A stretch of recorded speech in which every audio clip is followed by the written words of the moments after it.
Check, check, check, check. 1, 2, check, check, check, check.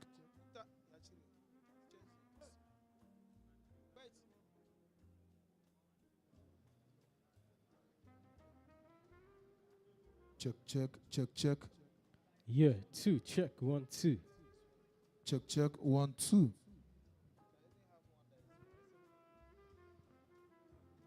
Check, check, 1, 2. Check, 1, 2. Check, check. Check, check, check, check. I have the honor Check, check. of introducing and recognizing the presence of Mr. Rafiu Olarire Adeladan, Federal Permanent Secretary in charge of Works. We'd like to welcome you. Thank you very much for joining us this morning.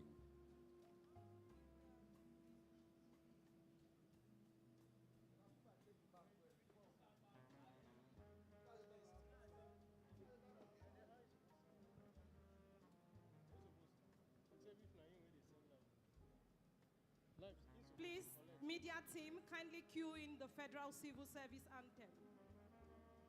Esteemed delegates, please kindly settle down. We're about to start the...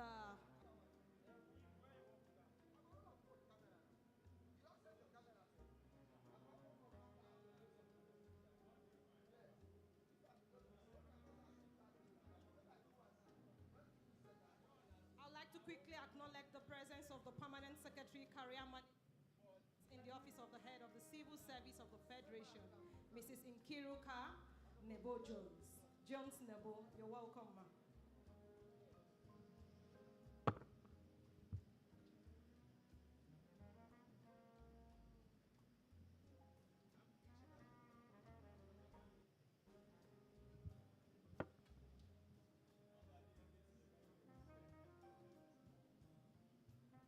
Hello, check. Hello, check. 1, 2, check.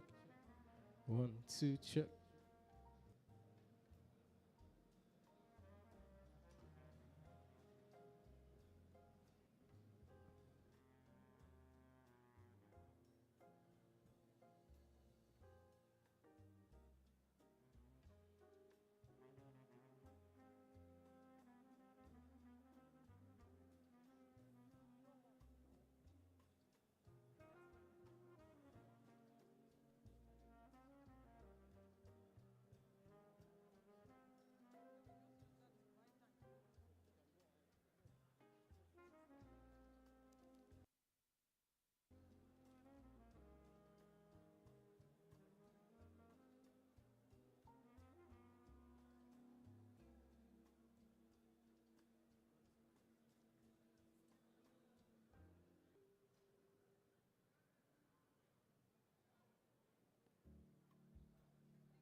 The chief convener of this all-important program, please put out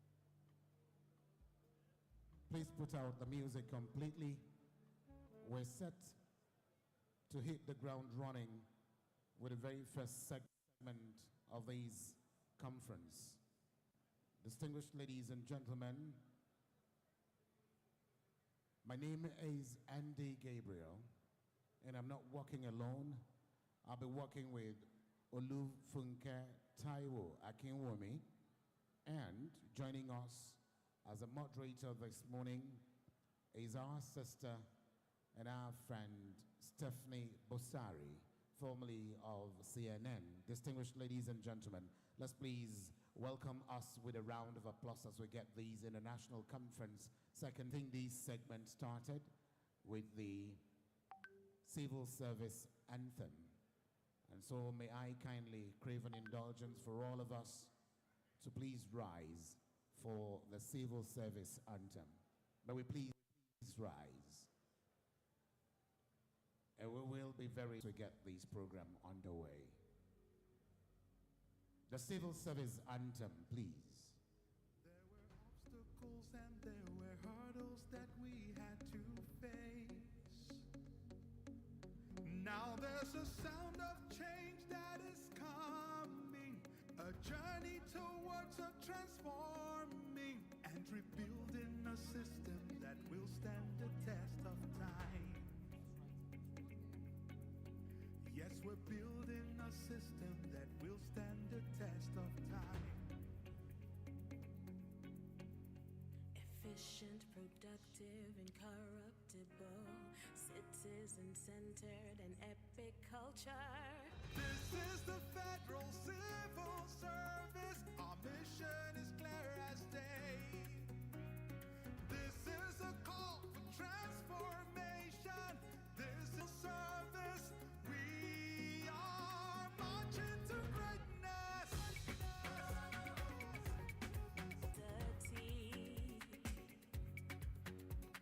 Serving the people with excellence and honesty. Where there's a drive, where there's inspiration, partnership and innovation. Yes, we're building a system that will stand the test of time. Oh, Yes, we're building a system that will stand the test of time. Our mission is clear as day. This is a call for transformation. This is a vision for change. A citizen-centered epic culture. Join us to move Nigeria forward. This is the Federal Civil Service. We are. where technology, yes, a strong. This is a call for Is the Federal Civil Service. We are marching to greatness.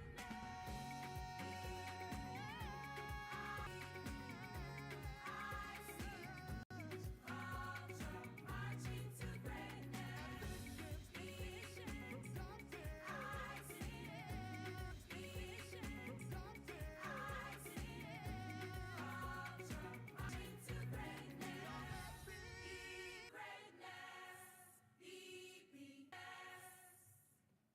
I can hear that applause. Thank you. very much. Hear that applause. Thank Thank you. you very much.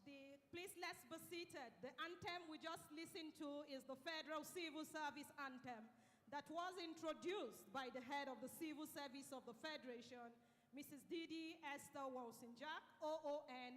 Mrs. Didi Esther Wilson-Jack, OON-MNI, upon assumption of duty, 14th October, in civil servant. Thank you very much. Thank you very A very quintessential and your very lovely husband, Honorable Nimi Jack, members of delegation from the participating countries,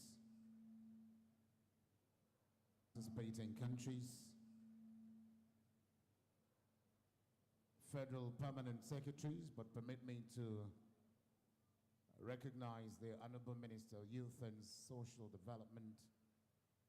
Would like to welcome Comrade Olawande. Thank you so very much for joining us this morning. Federal permanent secretaries, heads of agencies and departments of government, here present from different countries and different states of the Federation,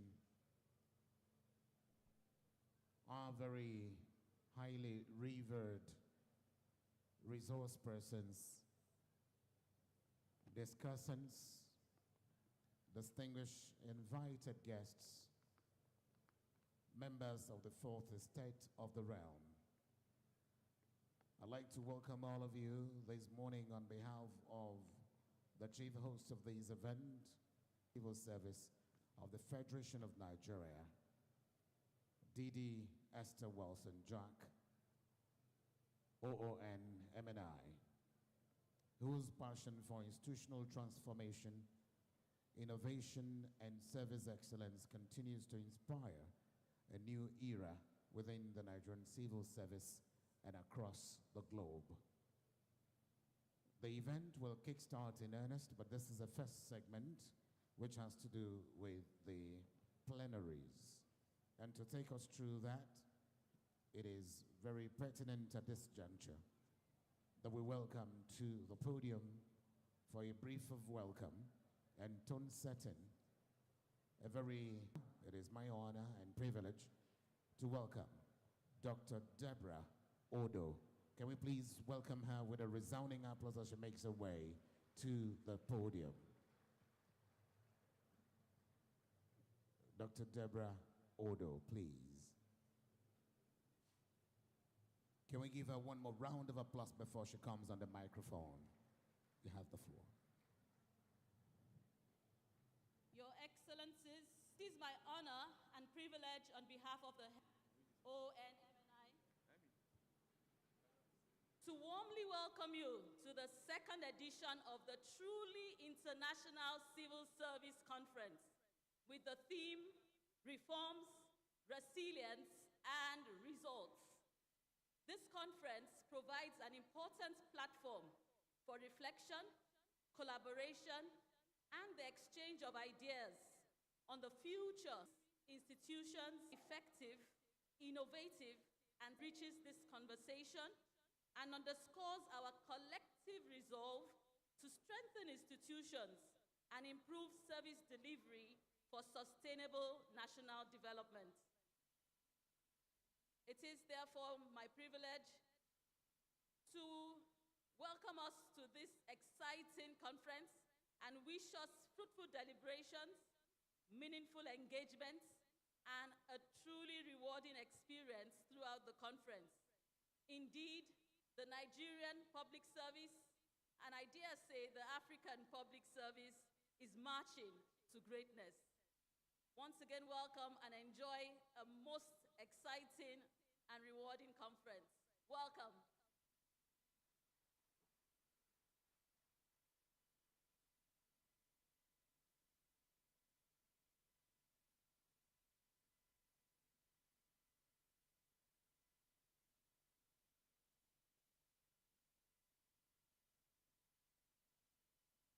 And doing this in honor of all of us and on behalf of the office of the convener of this international conference, distinguished ladies and gentlemen, to take us to the next level, I'd like to please ask that you kindly join me in welcoming to the podium Steph.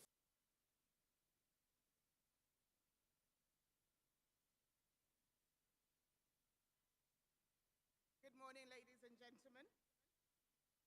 It's my great pleasure to be here with you this morning to introduce a man of substance, a conversation with a man of substance, a man who has decided that he will partner with governments to invest in the public service and to really put his money where his mouth is.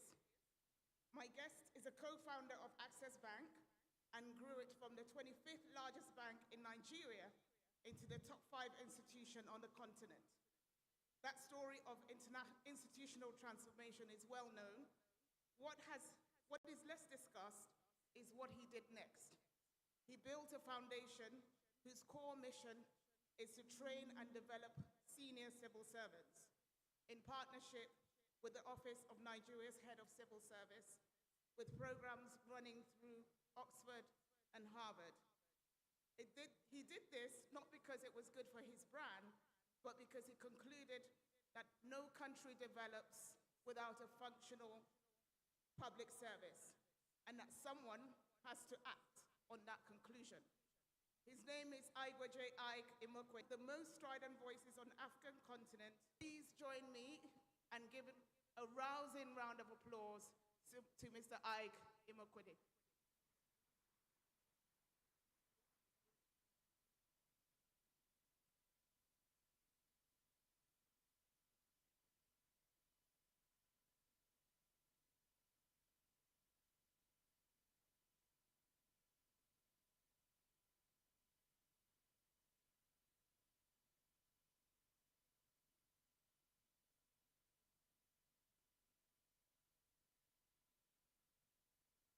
morning, distinguished ladies and gentlemen. Your Excellency, the head of the Civil Service of Nigeria, Dame Didi Esther Wilson-Jack. Of course, my favorite Nigerian, the Nigerian civil servant. I greet you all.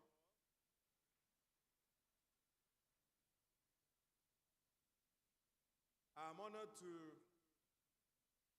get the ball rolling and address this conference on a subject that is central to our nation's service delivery and innovation. Now, Stephanie, in introducing me, made a certain statement about the motivation for myself and our foundation, the Agimokore Foundation, and everybody within it, to do the work we do. Is not policy announcements. It is simply about whether citizens can actually feel the results of the work that government is doing in their lives. How do citizens feel? It cannot be by how many meetings are called. Certainly, it cannot be by the fact that the civil servant works from 8 a.m. to 12 midnight. It cannot indeed even be by the fact that the civil servants work sometimes in very, very tough conditions, giving their lives for the work they do. The true measure of whether government is working or not is whether a passport is issued on time, whether the road is completed and on time, hopefully, whether the hospital functions, whether pensions are paid without distress and people having to queue up at their age of 80 or 90 in appalling conditions, whether a business can be registered without undue delay. And in the world we live in today, undue delay means a business that's not registered in 7 days. Whether a farmer can move goods to market efficiently or has to watch the fruit of their labor literally evaporate in front of them because there's no transportation or there's no storage and so on. Whether indeed our tens of millions of young men and women, entrepreneurs, can navigate life, can move forward without not by intention, but by delivery. In the end, our very distinguished audience, citizens judge not by intention, but by delivery. And this is why this conversation about public-private partnership and collaboration matters so deeply. You see, the scale and complexity of modern government requires government to work differently. No government, given the fiscal pressures, not just for African nations and our nation, Nigeria, the rising expectations of these billions of people who have seen the power of technology and what technology can do. Even if they don't travel, they see it every day. They see it in Asia, they see it in North America, and they want the same for them in Africa. They want to live the 21st century life, a life where people can live to 100 years of age, where people can express themselves dynamically across uncountable spheres of activity, where the dignity of labor does not necessarily have to be expressed through a drudgery or almost Hobbesian life, which some in Africa still have to endure. So the question is no longer whether or not government should collaborate with the private sector. The real question is how can government trust and public purpose? Civil service remains the engine room of the Nigerian state. Politicians may define priorities. Civil service is effective, Nigeria moves and Africa moves. If the civil service is slow, fragmented, and overwhelmed, Nigeria slows down or in other words, Africa shuts down. That nation, the co-founder, my wife, Ofowe, and literally almost 100 other people, we have dedicated ourselves to ensuring BY, hopefully we'll be talking about a Nigerian-made car again soon. The private sector brings capabilities that government feed: project management, innovation, customer experience design, and performance measurement.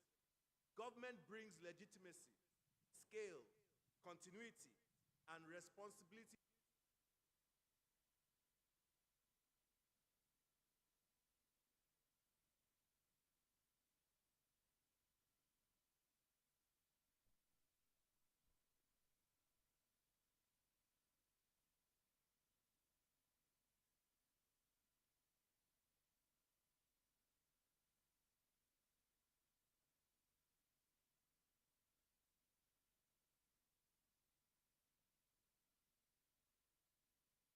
Citizens. Africa's 1.5 billion people, Nigeria's 250 million people need a public and private sector that works together and delivers public goods and services at a very high level indeed. Let me make an important distinction. Public-private collaboration is not only about roads and airports. It's not only about infrastructure. It is much broader, and probably the more important part of it is about building systems that work.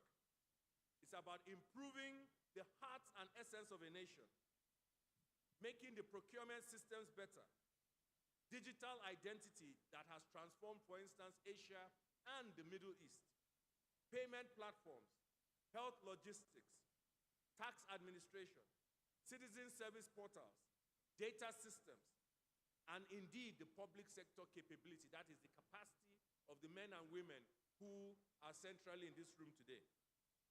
The future of public sector reform will depend less on grand declarations and more on whether governments can build high-performing delivery systems, as the head of service does, working with people like me and others in this room.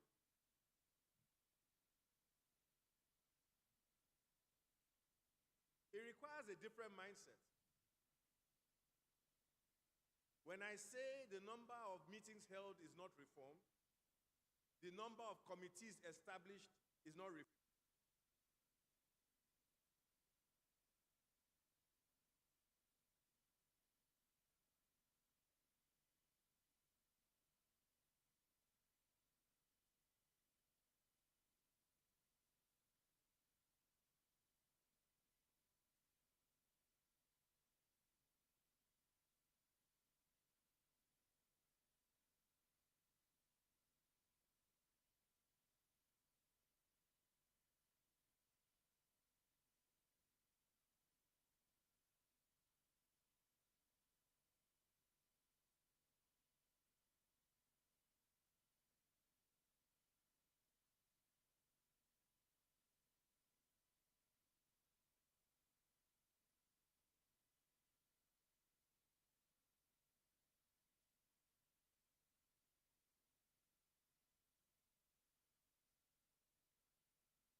obviously, it's also the permanent secretaries that are giving them the confidence to continue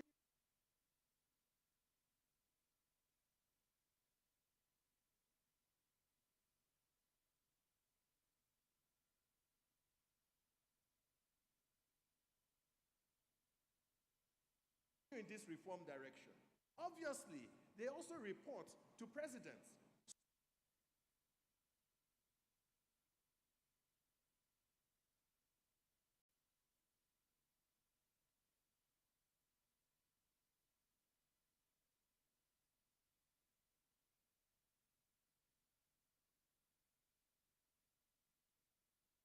So, from the presidents as well, that these heads of service report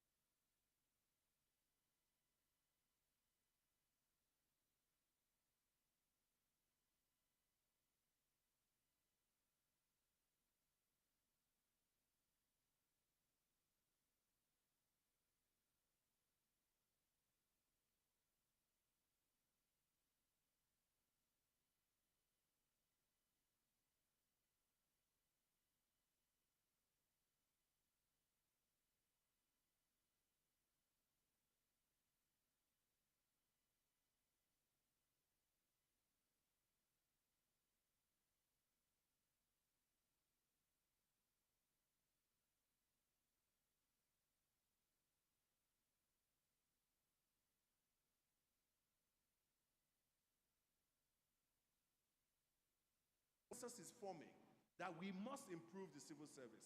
And that consensus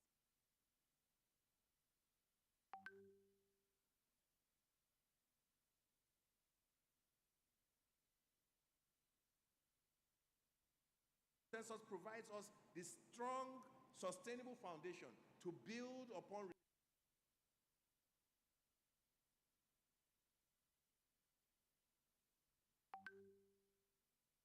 reform upon reform upon reform. So the consensus is the first thing. The second thing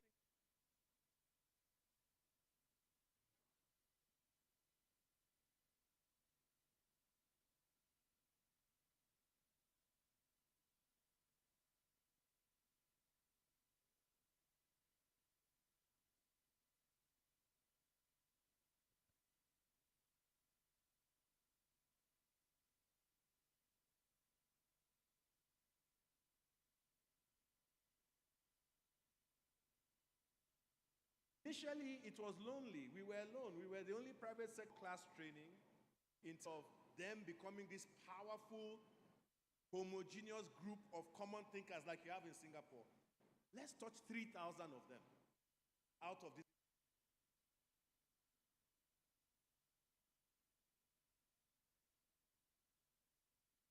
5,000. Not because I don't want to touch all 5,000, but because it will take us 20 years to touch 3,000 of them. And I think that by the time we have done that, we will be like Singapore. Indeed, we will be like it was in the past, where 60 to 70% of our civil service comprise the same kind of person. What I want is, there is a common thread running through the head of service. If I look at the current head of service, and I look at her predecessor, and then I look at her predecessor's predecessor, okay? There is let me tell you those characteristics. They are very well educated. They are very intelligent. They are very committed to the nation they serve. Their education and exposure gives them the confidence of knowing people broadly across Nigeria.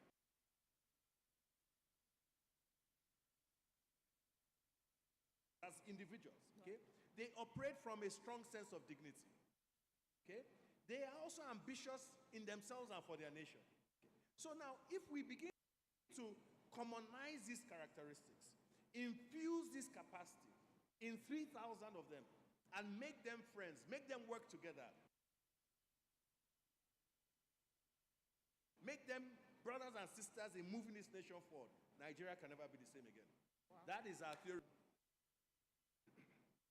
Usually buildings, this building, Aigimokwere building, Aigimokwere school. We have $100 million commitment to this. We've gone almost halfway. So you're investing literally tens of billions of naira, and there's no building, and I say to them, no. The most important investment we are making is the most lasting, which is the mind, the heart. Renewed heart, mind, body, and soul for Nigeria. 3,000 to 30,000 to 300 of Nigerians, billions of... To sit in the shade, right? So that's No, Stephanie, this tree, I'm sitting in the shade. You are? Well, I'm very glad to hear that. So what happens to these civil servants when they come? Our programs, we started by sending civil servants from Nigeria to Oxford University for the 1-year master's in public policy.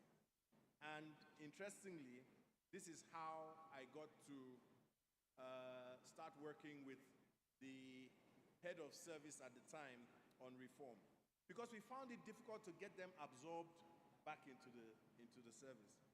And indeed, actually, what we found was that half of our scholars made it so difficult for such high quality people to come back. Okay? So I went to see the then acting president and said, this is our problem.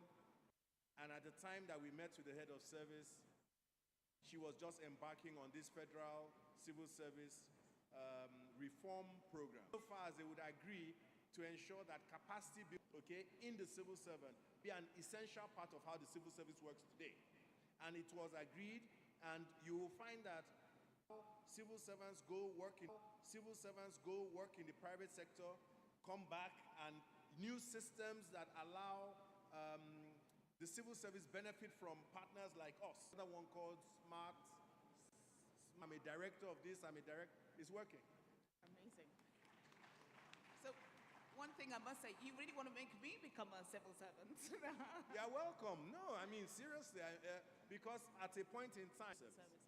So let's talk about that. The perception you're doing and the... First of all, look at this full. All the other halls full. Literally thousands of people here. Many from outside Nigeria. Look at the quality of speakers.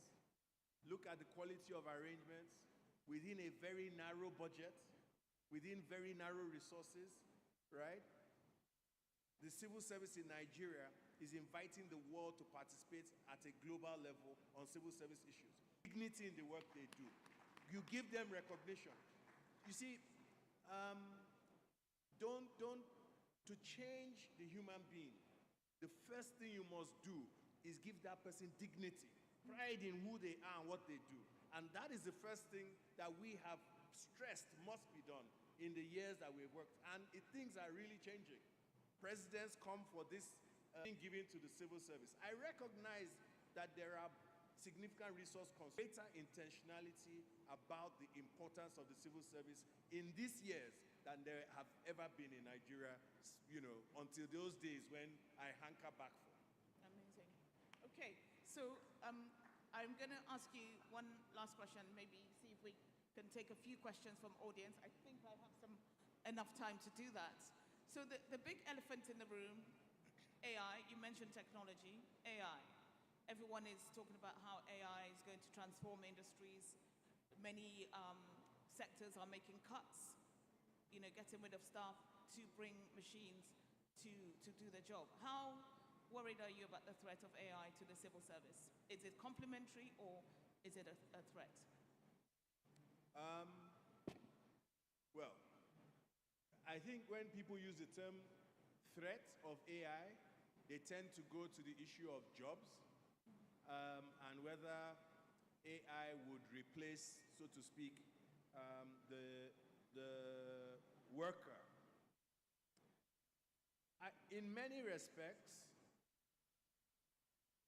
the context of the state that is being described is one that has gone through significant advancements in terms of infrastructure, in terms of systems, and so on.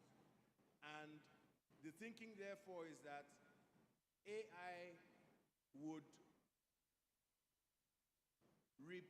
AI would enable automation and machine repetitive activities. Yeah.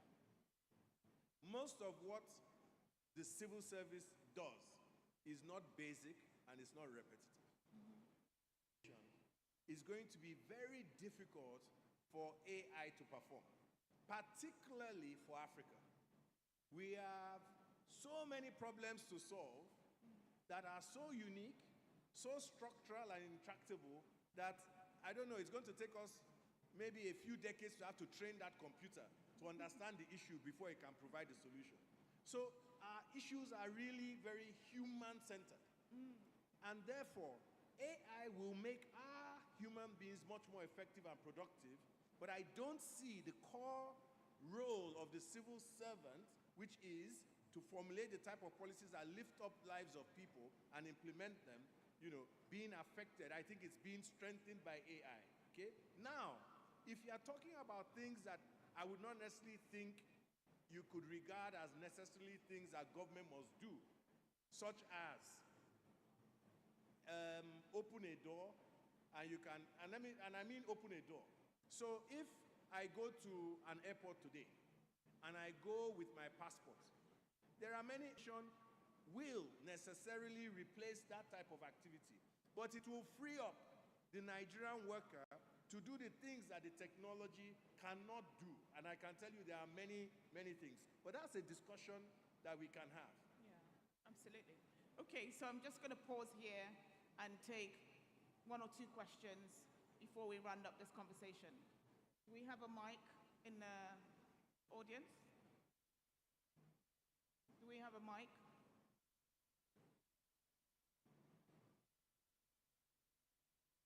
No?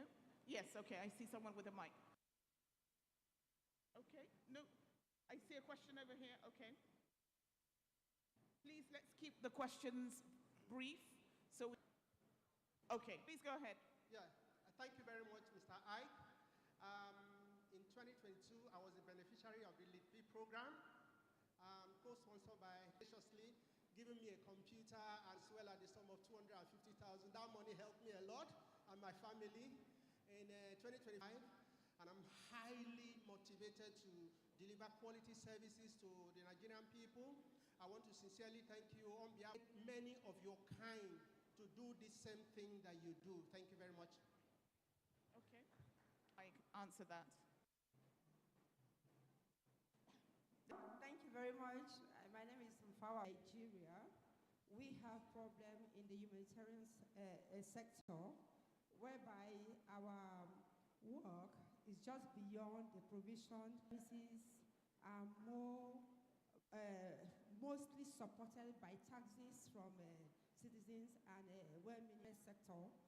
If we have an organized private sector that can have as a burden to make responsibilities whereby a percentage of your proceeds, of your profit, can be designated to support the increasing number of vulnerable persons in Nigeria, especially in terms of nutrition services in Nigeria. Thank you. Okay. Was there a question? I think I picked it up. You picked it? Okay. So thank you. Two questions. So to the Ike Mokwede Foundation alumni, confidence and your forward-looking outlook. Now, how do we get more of my kind, as you described it, to do this same thing?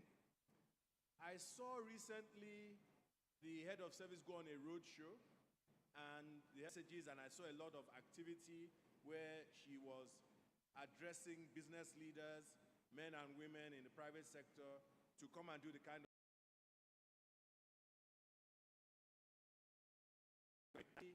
ceremonies between the office of the head of service and various private sector organizations towards, I think, partnership on reform and so on. We have to continue to advocate very strongly that others come and join the work that we're doing. I will not relent. The head of service will not relent. I can recognize a number of federal ministers in this room. I have seen them stand up at different times and make this same call themselves to the private sector to come and join the work they are doing in terms of moving the nation forward. So if you remember that I started my comments by reform is never about how long the meetings are. Reform is never about how many policy statements we make. Reform and impact and service delivery is what about the people feel. So for instance, if you make it compulsory that my company gives 5% of its profits to CSR, if there is, I cannot show who is touched, I cannot show how many lives are saved and so on, then why have we done it? So again, like I said, we must think about these things holistically. Anything that will save more lives, lift more people out of poverty, you can count me in, and I know several other people in the private sector that you can count in as well. Fantastic. I think we'll take one last question and close.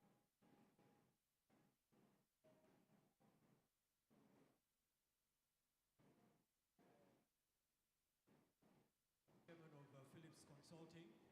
On your side of the fence for the work that you've done, for the inspiration you've shown, and clearly for the leadership that you've shown as well.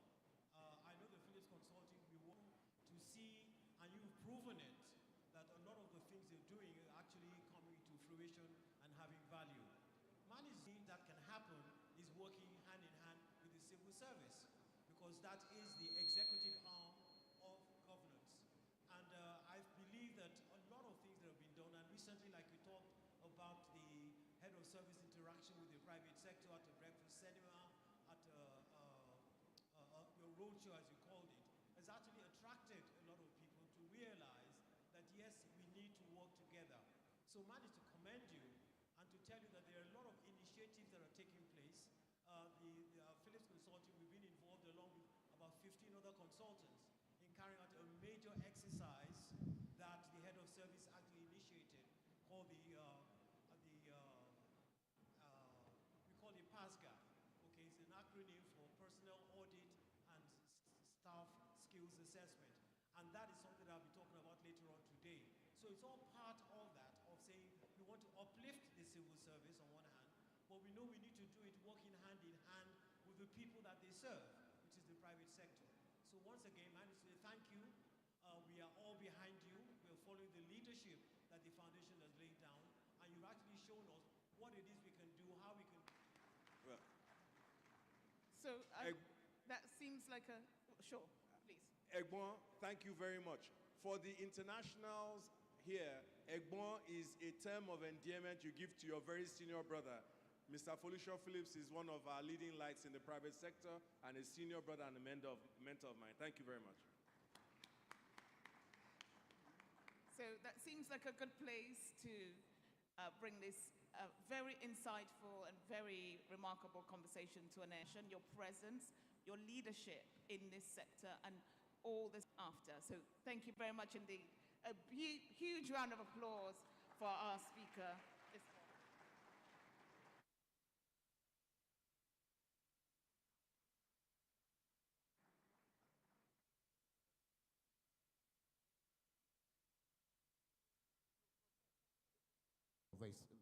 Photograph. Okay, the two of them are coming down, but we're not done with Stephanie yet. You're still going to be making your way back here. You join them for photograph downstairs. But very quickly, we were meant to have introduced our moderator very well, and we just did what we did for brevity of time. Stephanie is coming down to join you. Stephanie Busari is an Emmy, Gracie, and Peabody award-winning journalist and a powerful force in Africa storytelling. She's got about 25 years of experience in global media, including 16 impactful years at the CNN International. Stephanie pioneered the network's first digital and multi-platform bureau globally. This initiative significantly expanded CNN's reach and impact across the African continent. I'm going to be abridging. Her journalism has shaped global narratives on critical issues. Stephanie's two-time Emmy-nominated investigation into the Lekki Tollgate shooting and her exclusive 2016 Proof of Life interview with Chibok schoolgirls was pivotal, resulting in negotiations that led to the release of about over 100 abducted girls, earning her a Hollywood Gracie Award and recognition as an outstanding woman in media. Distinguished ladies and gentlemen, she is a passionate advocate for amplifying African voices. Stephanie's led CNN Africa's digital editorial and operational strategy during her tenure, mentoring and nurturing the next generation of African storytellers. She is fluent in English, French, and Yoruba.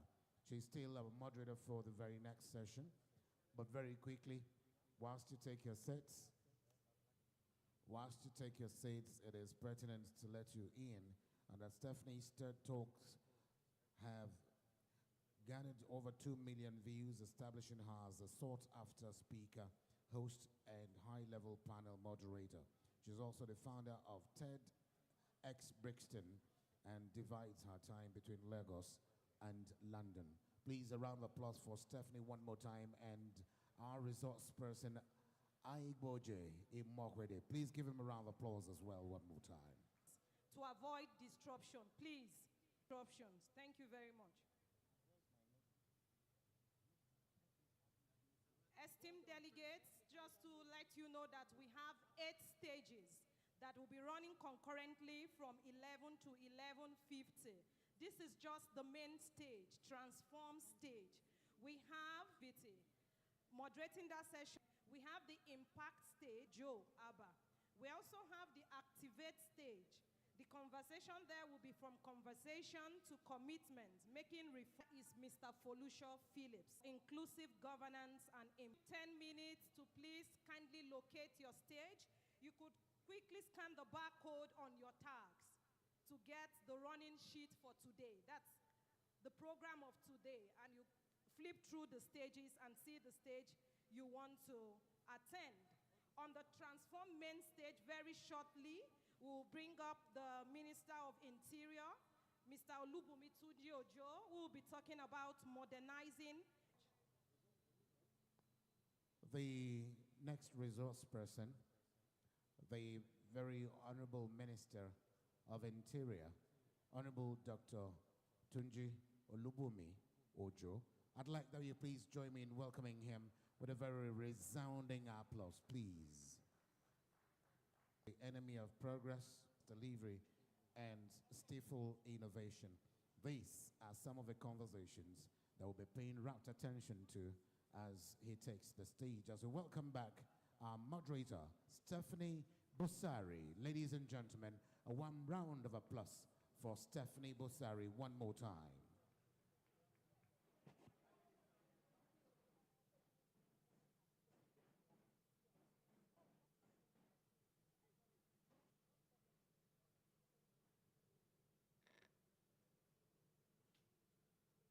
Thank you.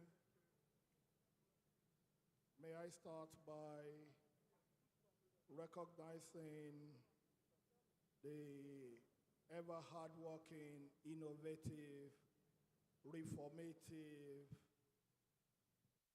head of service of the Federation.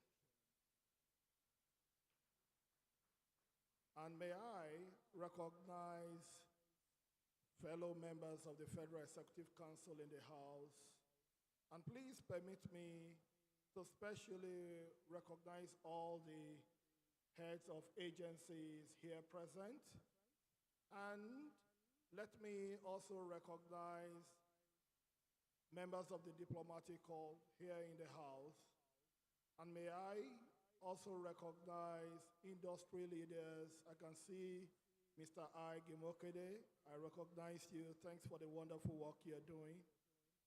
And may I recognize Mr. Phillips. I've started hearing of you since I was in my primary school or secondary school.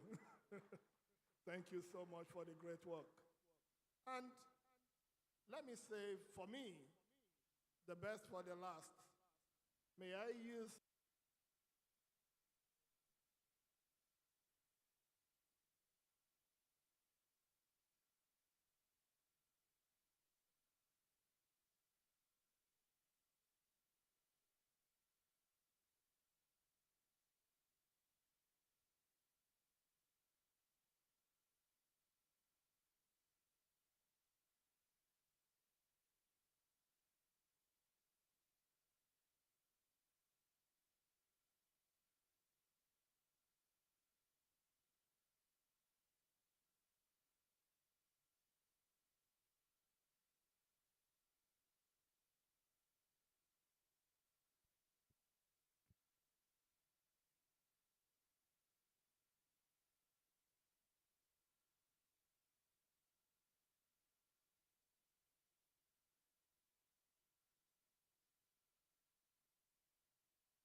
Two.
Good, yeah, they join us.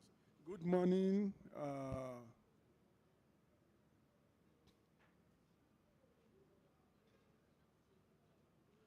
Good morning, distinguished delegates.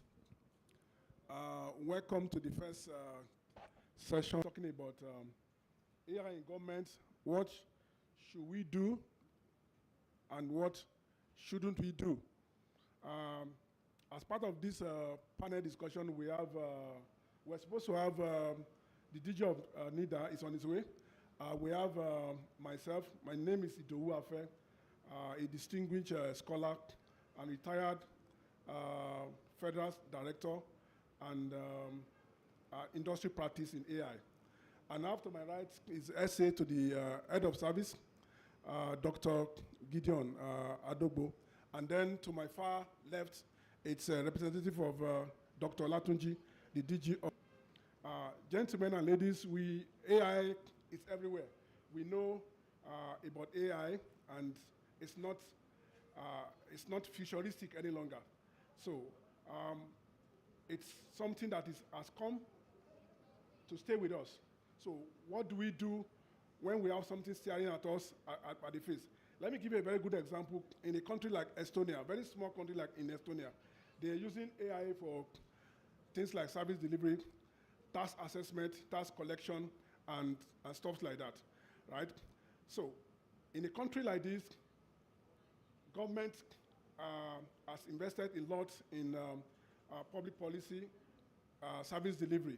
What do we use AI for? So I would, and I know some of you know what we use AI for in area of service delivery, in area of making what we do efficient. Dr. Adebo, over to you.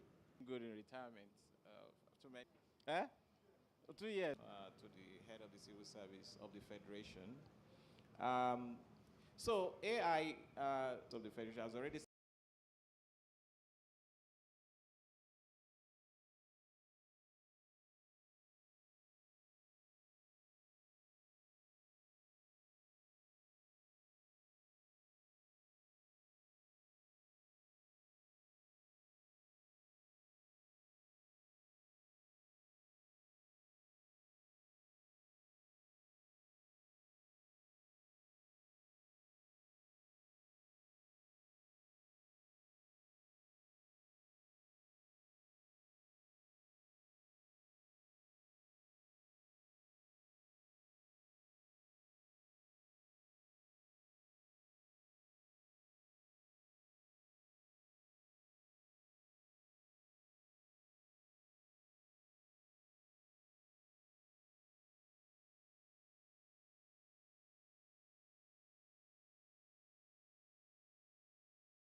that it could be possible.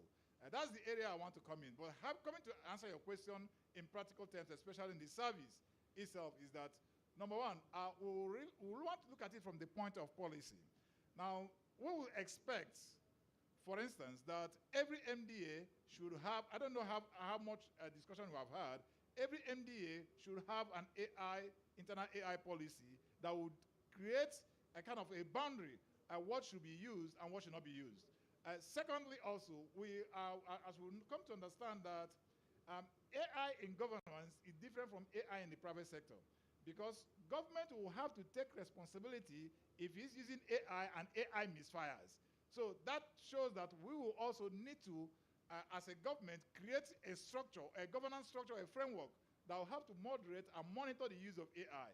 In as much as we are looking at we are seeing AI from the point of improving productivity, increasing efficiency, and ensuring that the human rights and trust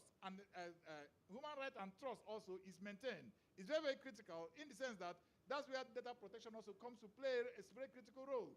We must not use AI also in trying to deliberately recreate or do things that are unethical. That takes us to what we call the responsible use of AI in government. And that's where data protection comes into play. Anything that we must use AI to do must be in line and also in line with the data protection regulation, with NDPC, whatever guideline they have provided as regards to the use of AI. Again, to say a little bit more about what we must not use AI for, misuse is very, very critical, because if data is destructive, as we may not desire. Thank you. Thank you very much. Talking about misuse in AI, should we use AI when we know, without oversight, when we know that AI could actually infringe on data policy and data protection? For example, in the area of, if you train AI in a bias, on a bias data set, what could be the outcome of that? Your thought, please.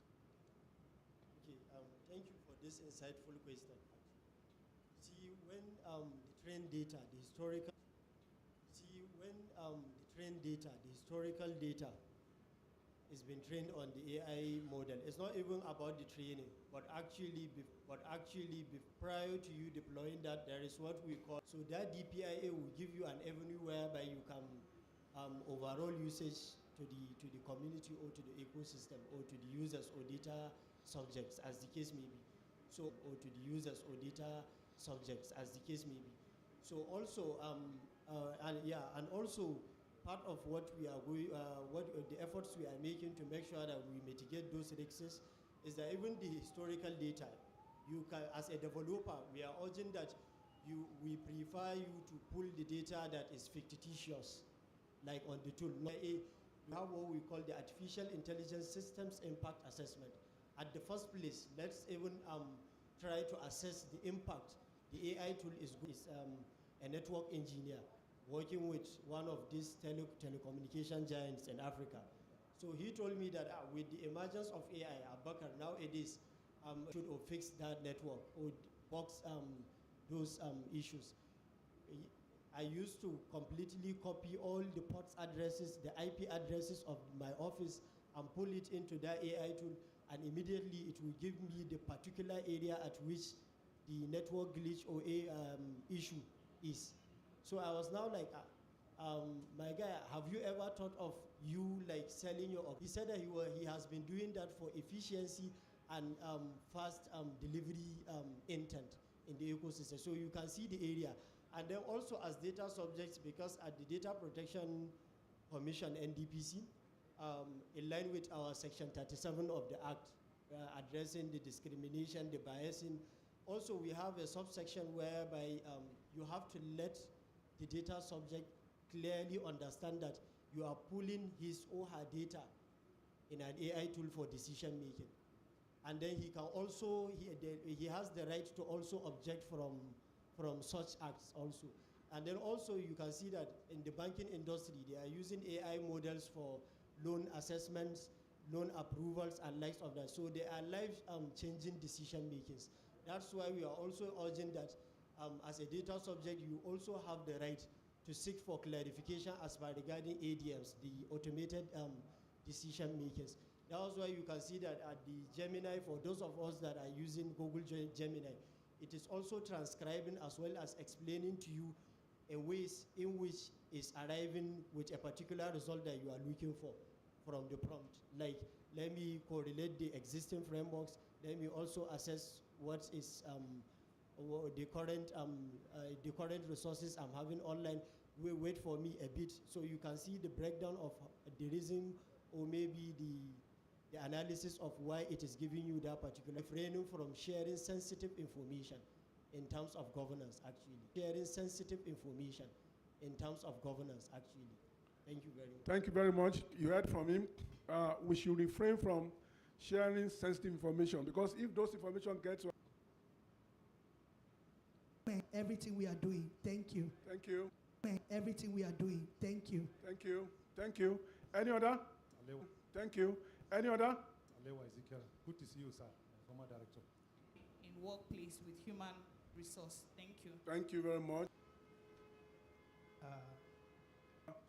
Government stands to.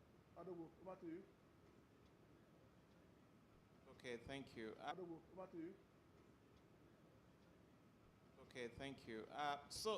For me, how is the level? So the risk that you need to look at the situation.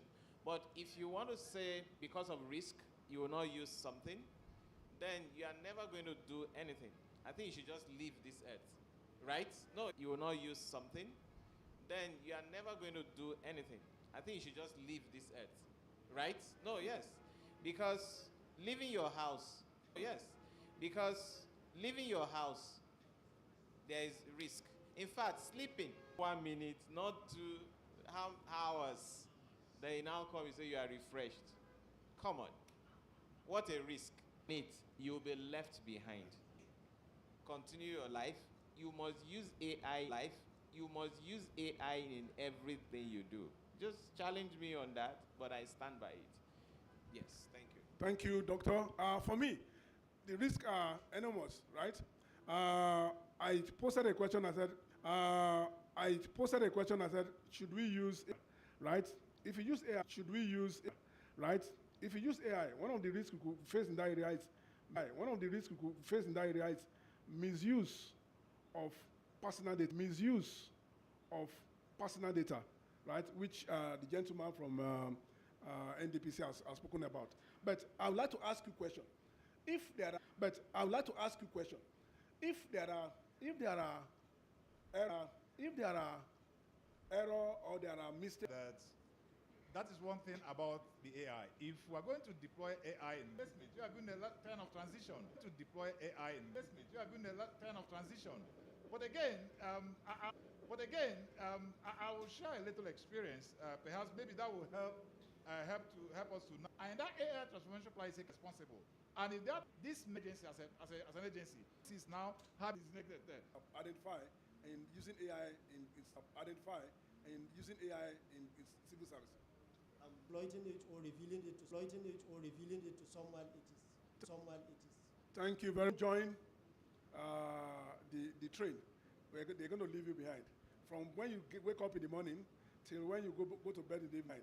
From when you wake up in the morning till when you go to bed in the evening, AI is being used. Also, we embrace the use of AI.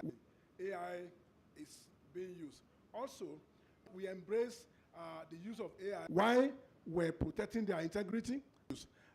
Thank you very much. Why we're protecting their integrity? Thank you very much for attending this session. This is the close of the session. Okay, can I give us? For me,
creative economy.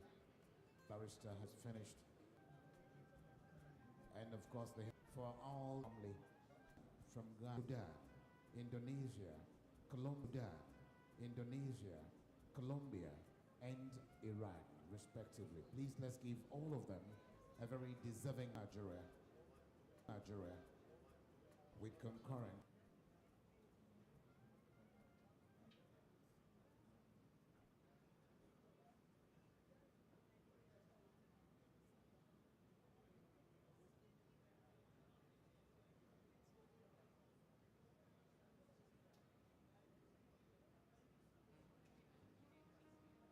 The head of civil service and our chief host. Please a warm round of applause for her as well.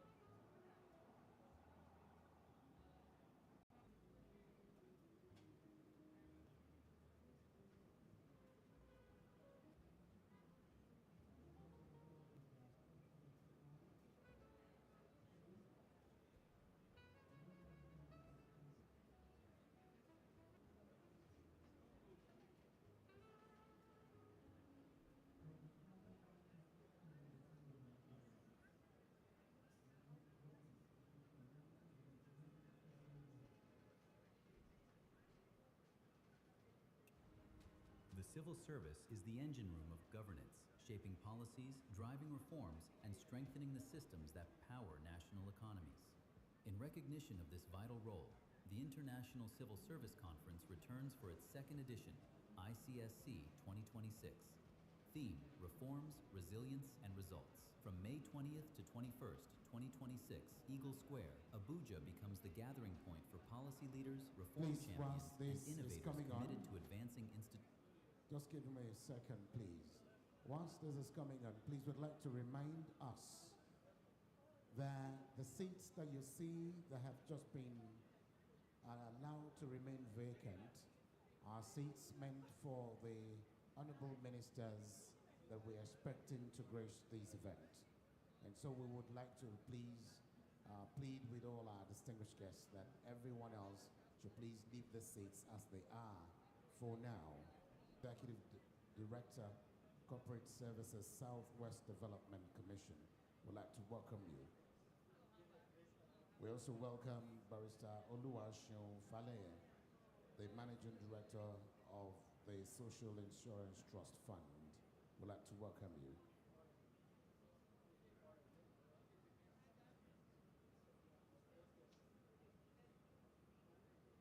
Appreciate the presence of heads of paramilitary and military organizations here.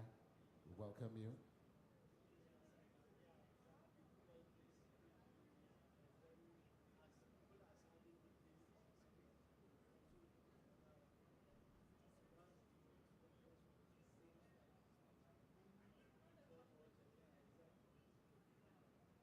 Again, we want to remind you that this program is Muiwa. Ogunjimi, I beg your pardon. Dr. Shamsuddin Babatunde Ogunjimi, FCA, the Accountant General of the Federation, would like to welcome you.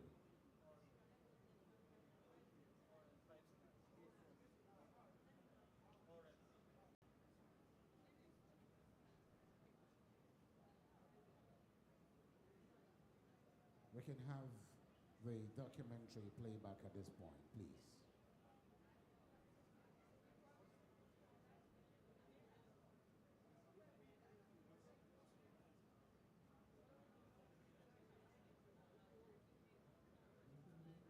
Continues with dynamic exhibitions, more technical sessions, panel discussions, and strategic engagements showcasing innovation and best practices across ministries, departments, and agencies. ICSC 2026 is strictly by invitation. Join us from May 20th to 21st, 2026 at Eagle Square, Abuja. NGICSC 2026, shaping the future of public service. The maiden edition of the International Civil Service Conference demonstrated the value of collaboration between government and the private sector. ICSC 2026, themed Reforms, Resilience, and Results, returns as a premier platform for organizations seeking to engage with government, showcase innovation, and contribute to national development. Partners and sponsors will benefit from premium brand visibility, strategic networking opportunities, and direct engagement.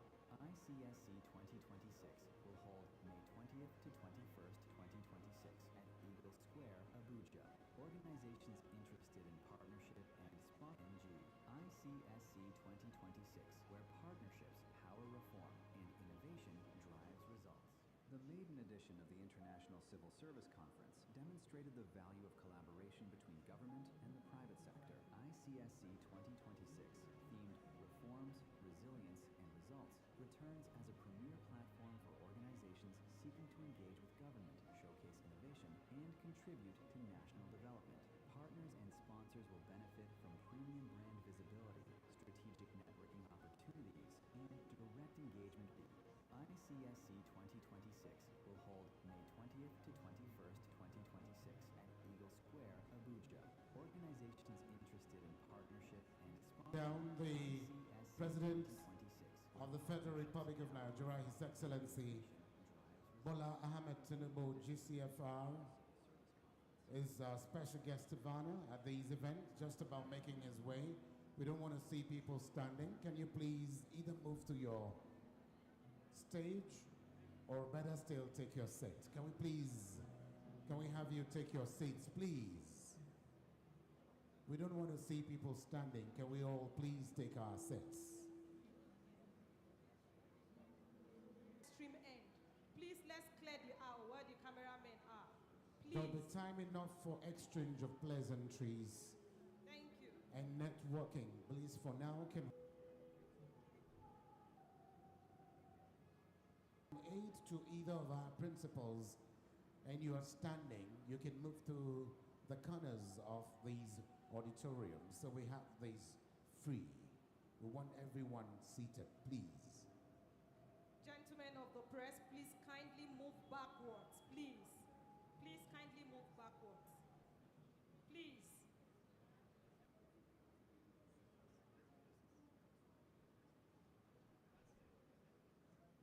Sound manager, please have the national anthem on cue. Roles play here. Please get ready for the national anthem wherever you are, where you're seated. Please come towards the stage.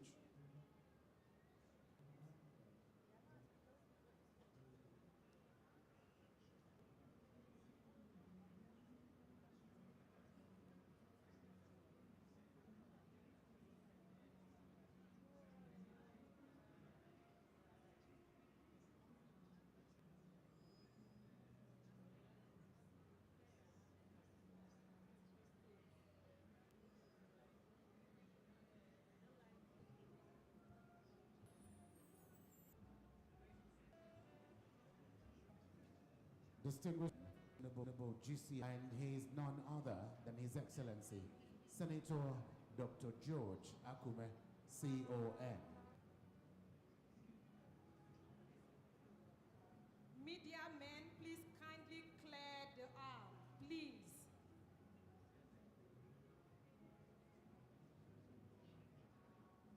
Kindly move back to your designated position. Point and times only, please.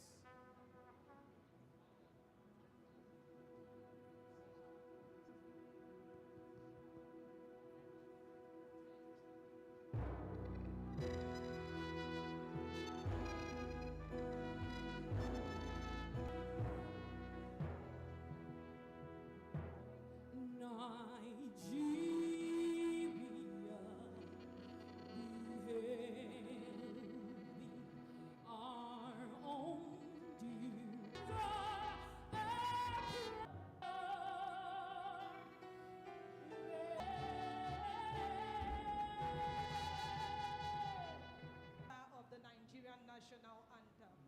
O God of all creation, grant these all plenty, Nigeria may be blessed. Amen. Amen and amen. Please be seated. Blessed. Amen. Amen and amen. Please be seated. we're proud to let you in on the fact that Nigerian civil service has an anthem, and it is better you learn from us today.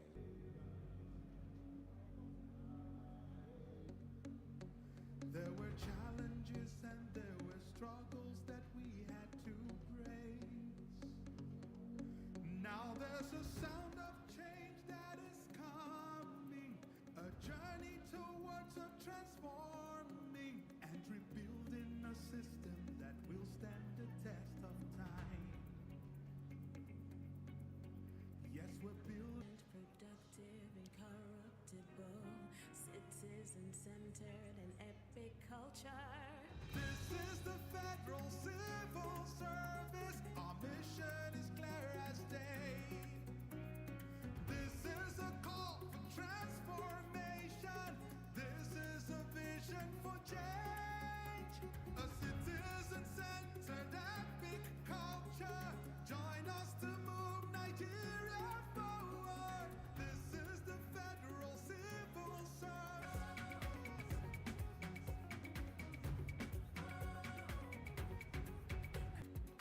Serving the people with excellence and honesty.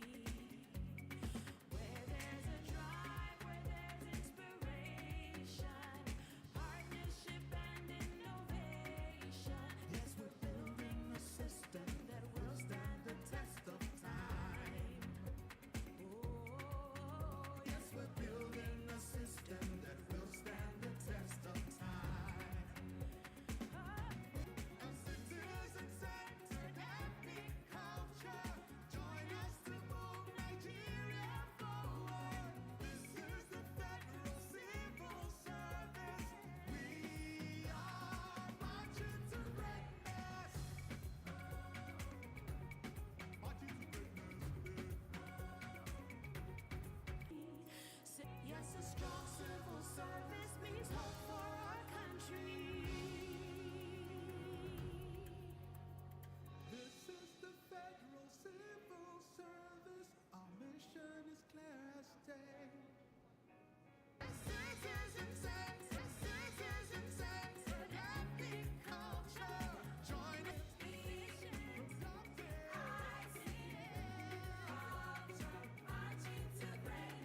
Bureaucracy. His Excellency, Sitting Sword President of the counterpart from the House of Representative Council here present, the chief host of these event and convener, our dear Mrs. D.D. Esther Wilson Jack, OON, MNI, Head of Civil Service of the Federation of Nigeria.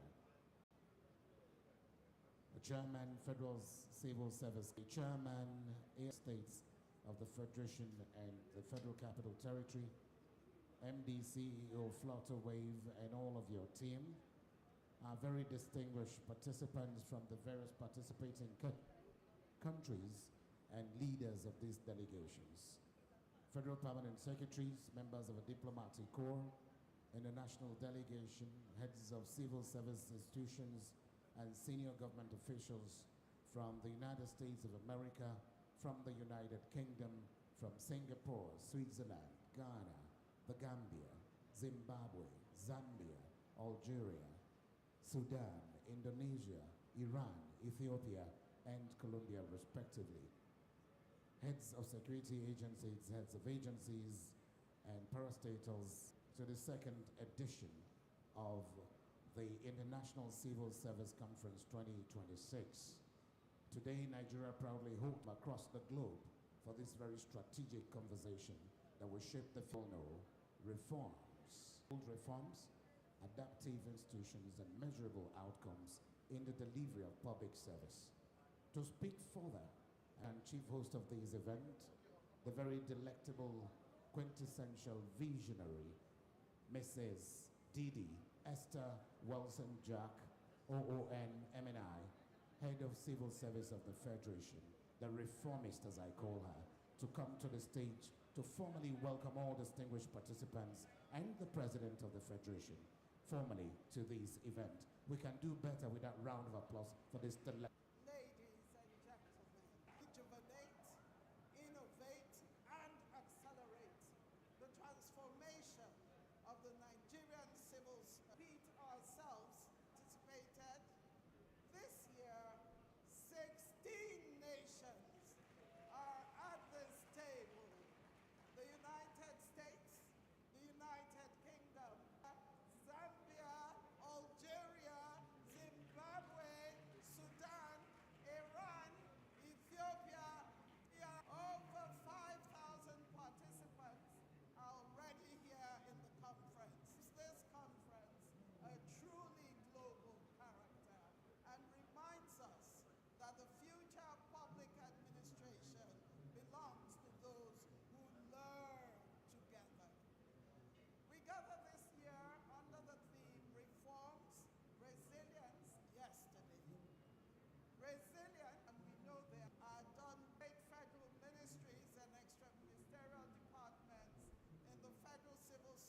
Very well. Now one more. Very well. Now one more time. The chief host of these events, OON MNI. One more round of applause, please, just as it takes our set.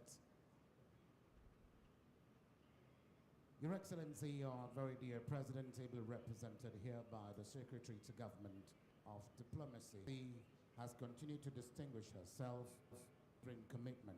She's not able to be here with us in person, but she's here to be able to deliver a very goodwill message to these auspicious conference. So if your hands are not as busy, I'd like you to please join me in welcoming Her Excellency, Mrs. Amina Mohammed, Deputy. Excellency Bola Ahmed Tinubu, President of the Federation. Excellencies, ladies and gentlemen, I am pleased to join you for the International Civil Service Healthcare and Justice to fostering opportunities and enabling people and communities to flourish. Civil service is critical to all strong institutions transformation. Civil service is critical to all strong institutions transformation. But business as usual will not deliver the change we need. The SDGs are off track. Fiscal pressure are growing. Conflicts, climate shock, off track. Fiscal pressure are growing. Conflicts, climate shock, tested. It calls for institutions that listen, learn, and deliver. It calls for stronger digital infrastructure and data systems that support sound policy analysis, from the federal level to the local level. And it calls for the full participation and leadership of women and young people, not as beneficiaries alone, but as decision makers, innovators, co-creators, and partners in shaping the future. So as you meet in Abuja, I encourage you to be bold, to ask how the civil service can rebuild trust, deliver faster and fairer, bring government closer to all those who serve that we owe the next generation. I wish you all a successful and productive conference. We owe the next generation. I wish you all a successful and productive conference. Thank you. Other than that, that is Nigeria's would like to. In the UK, we're very grateful for the open partnership that you have, and I hope that the insights from this conference will inspire us all to do better as public servants and make lives for our citizens in all our countries better. Thank you very much. Volume to what we're doing here today. Please, can we give him another round of applause, please? And policies and the people's expectations. And that is what this conference is aimed at achieving. Another round of applause for the chief host for convening this program. Thank you very much, Mr. Andy. Your Excellencies, very distinguished ladies and gentlemen, to lead us further in telling the electrifying story of the International Civil Service Conference, please join me in welcoming the Muna Dance Academy troupe all the way from the Garden City of Port Harcourt, Rivers State, for their presentation.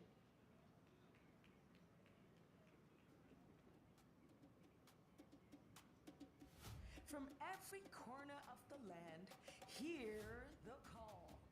From the winding creeks of the south, from the ancient cities of the center, from the deep forests of the east, from the restless cities of the west, and from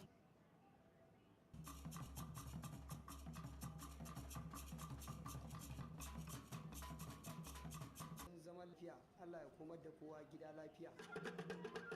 Allah ya komar da kowa gida lafiya.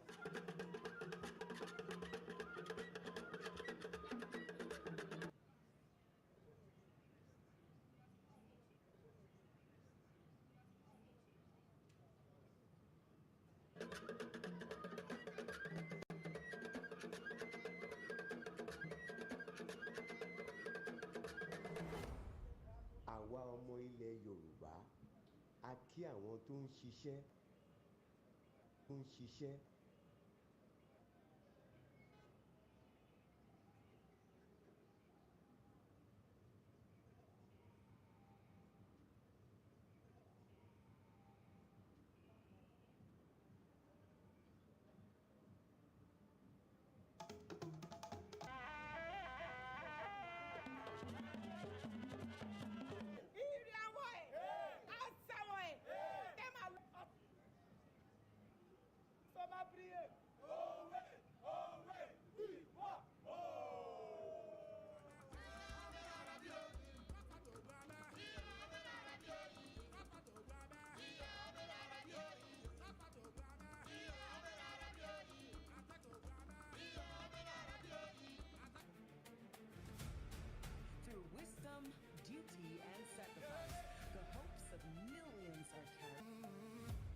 International Civil Service Conference 2020 to the International Civil Service Conference 2026.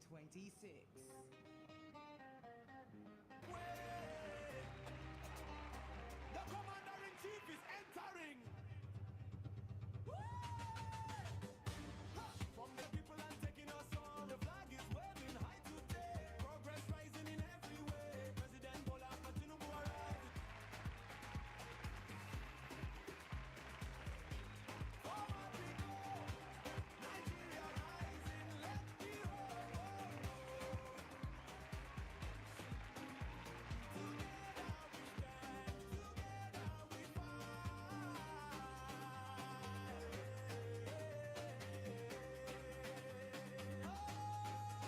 Now welcome with honor and dignity. A woman of grace and integrity. Civil service leading with wisdom and grace. Making impact across the nation's face. Rising with the Esther walls and back.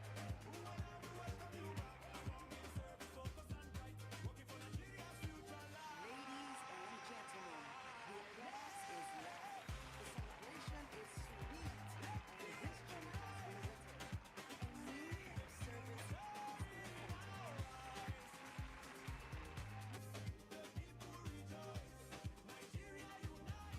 appointed. Now office life it is. Hey! Office people, where you there?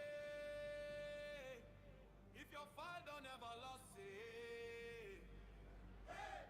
2, 1, hey! Stamp 'em, sign 'em, move that file, no dollar. Stamp 'em, sign 'em, once they come, I just if it means office dance, but we still shine. 805, you dey sneak inside. Bossman eye sharp, no way to hide. Chair goes, get quite slow, you roll your eyes. Madam call, you act all nice. But your mind, they launch and rise. Man, I want that file. Move. Don't go down for line. No. If you slack one time, no. Now your head goes sign. No. No. Stop her. Sign her. Everything they should for years. This is where long hours live, then drinks. Tea break turn mini party. Everybody laugh like they know all I did. But once I got show for the lobby, everybody back to Is knocking at the door.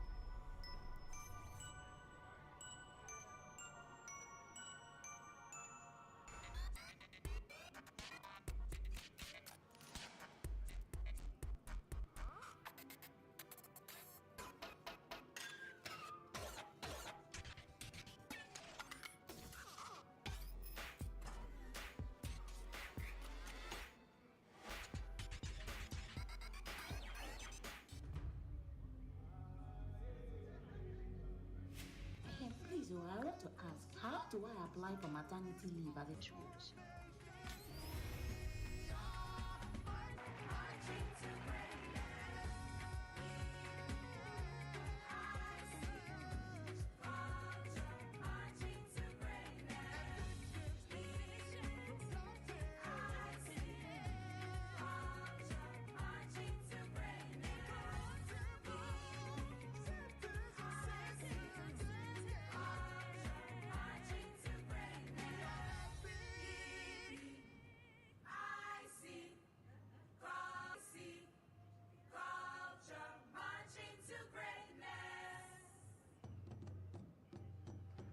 Nigeria always imagined.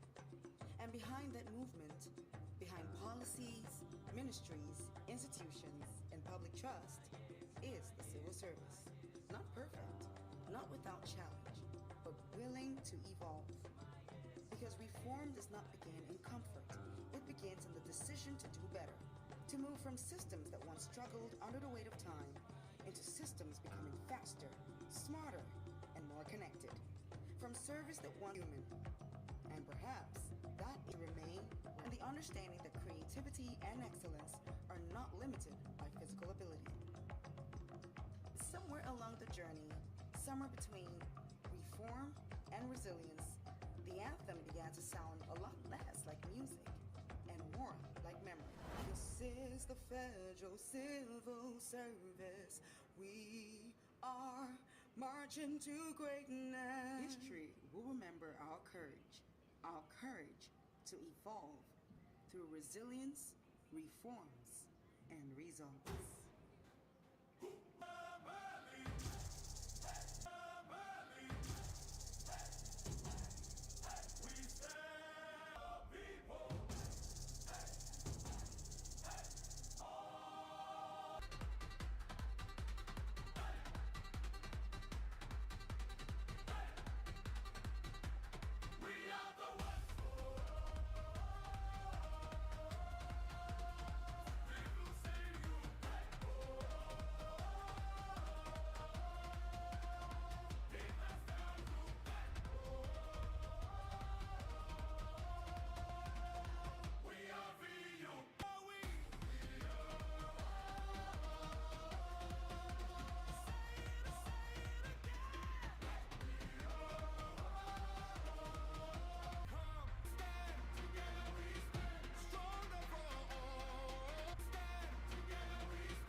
policy and also the service-wise GPT, which has made work very seamless in the civil service. And the EPIC culture, of course.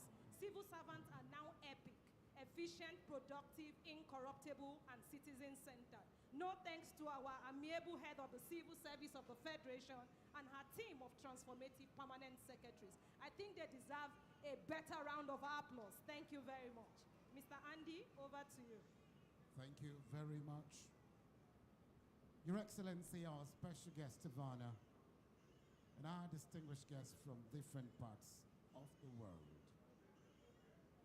I'm going to be introducing a man, our leader, who was led with purpose, who is still leading with purpose, who is also leading with unwavering commitment to national renewal, economic transformation, and democratic governance.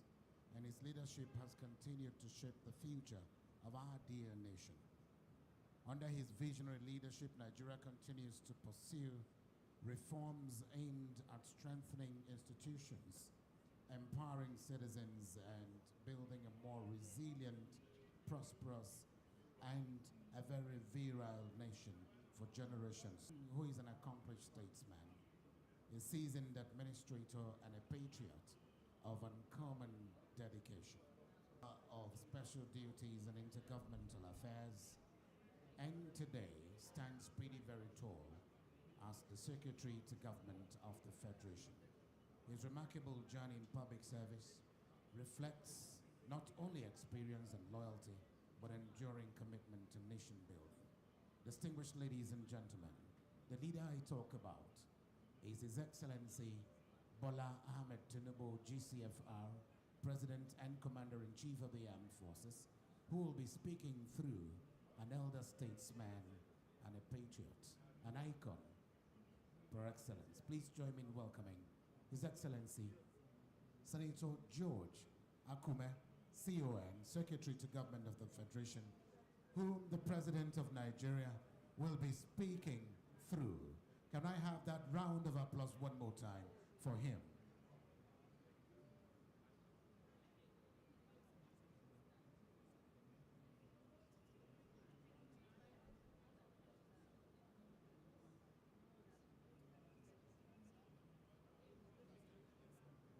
Please be seated. I'll be seated. That's it.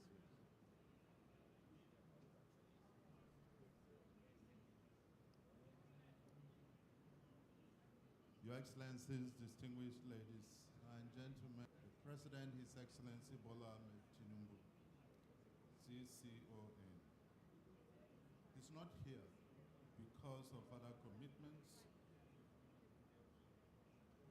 outside of Abuja, but you know he loves the service. Permit me to proceed with his statement to this beautiful occasion.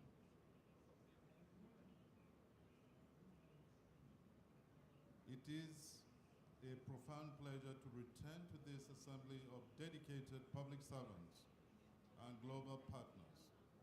About a year ago, we gathered here to flag off a bold vision for rejuvenated, innovative, and future-ready civil service. Today, we return not merely to review progress, but to acknowledge the first fruits of that collective effort. The theme of this year's conference, Reforms, Resilience, and Results, is not just a slogan. It is a statement of intent and a measure of our progress.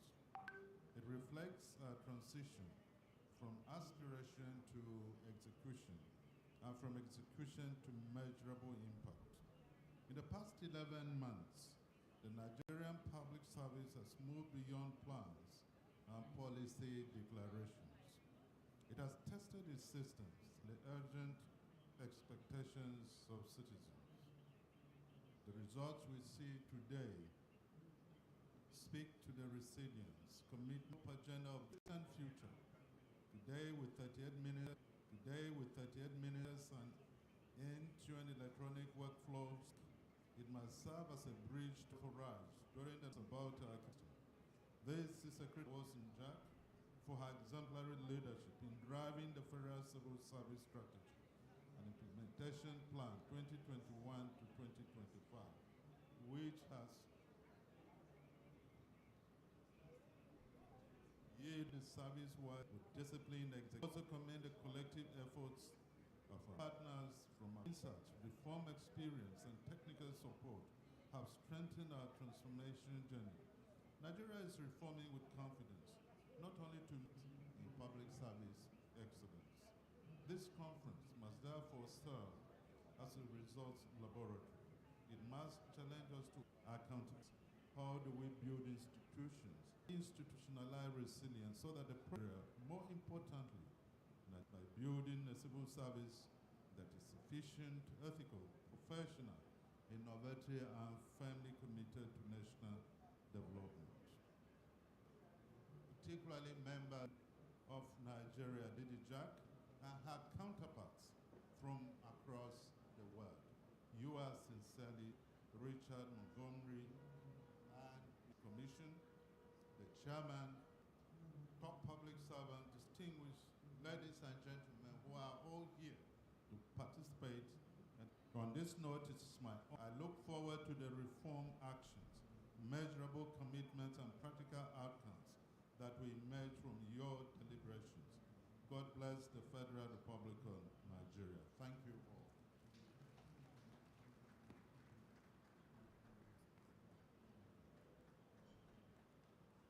We can do better. Thank you very much. I also want to recognize members of the diplomatic community. Photographers, we need to do this. Members of a diplomatic. Thank you, Honorable. Members of a diplomatic.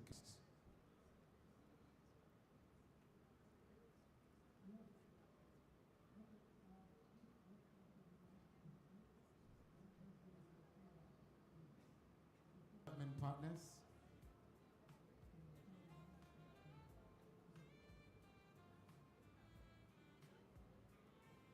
The pictures. Oh yes, please. Thank you.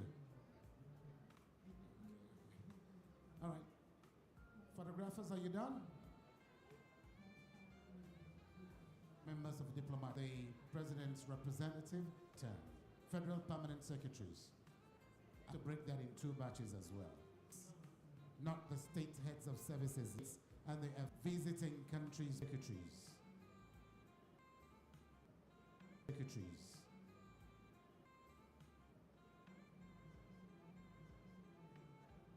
Yes.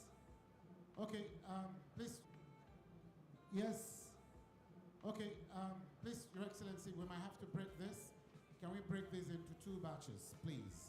Those of you from here, just stand down. You can join. So you're tall enough, but from...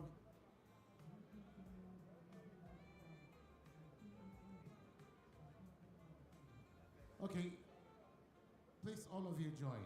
We'll try the strong. You can do ovation stand, standing sideways. Stand sideways and then look at the cameras. Yes, ma'am. Stand sideways at that end. Hello, sir. Stand sideways and then you look at the cameras.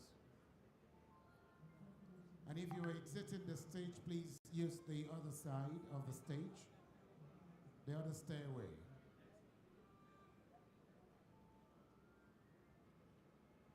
Thank you very much. The next batch, heads of service from the states, heads of service from the participating countries and the 36 states and the Federal Capital Territory. 36 states of Nigeria and the FCT. From the states and heads of service from the participating countries. Executive Secretary of photograph. Thank you very much, heads of service.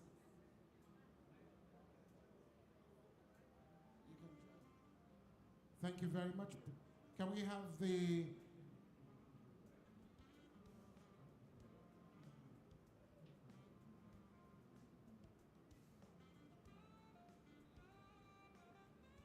National Service, Secretaries and Directors Generals. Directors Generals.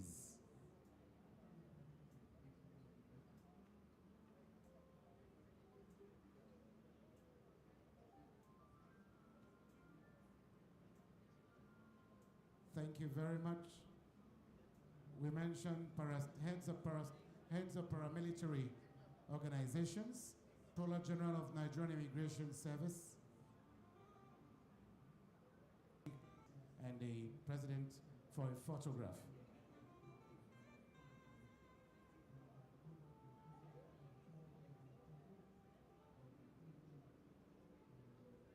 Including the rep of NDLEA. Hold on, please, briefly for the CG immigrations.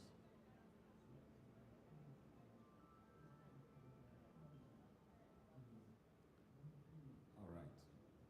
Yes, would allow the two masters of ceremony, the three of us, including Stephanie, join you for a photograph. Thank you very much. Thank you, ma'am. Thank you, heads of paramilitary formations. Thank you so much.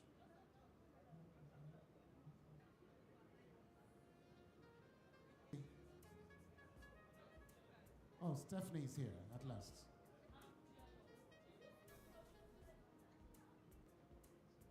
Representative of governors that are here, Benue State Governor and I think Anambra also. The two representatives, please, can we have you?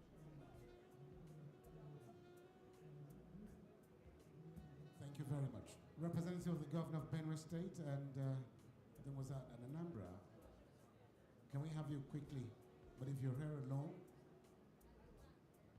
then you're just the luckiest, please. On this side of the SGF, so it will be balanced.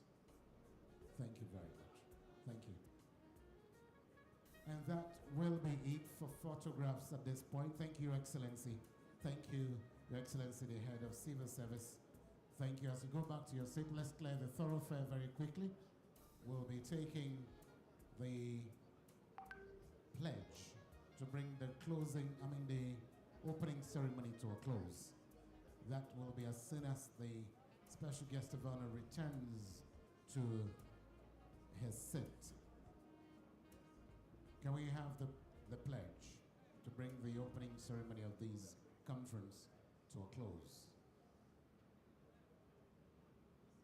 The anthem, okay, fine. So can we have the first stanza of the national anthem as against the pledge, just corrected? Not the pledge, the national anthem, first stanza. Do you have it? If not, we'll recite it with enthusiasm as we're all excited about this.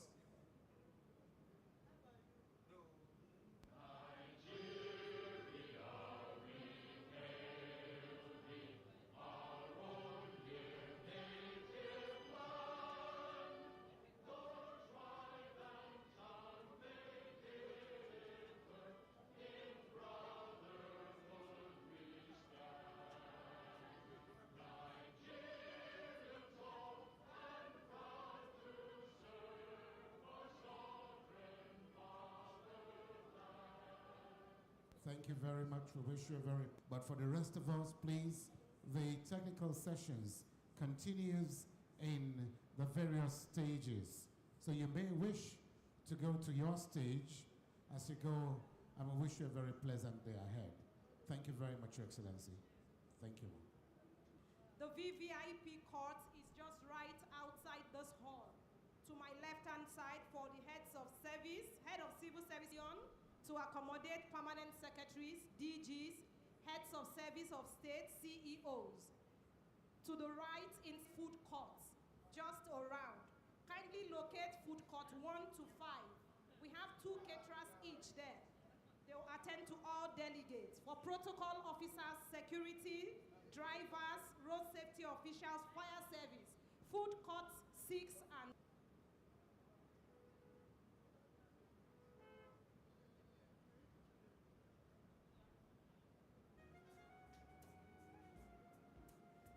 the VVIP is just to my left. For the head of the Civil Service of the Federation, ministers, and international delegates, please. Thank you.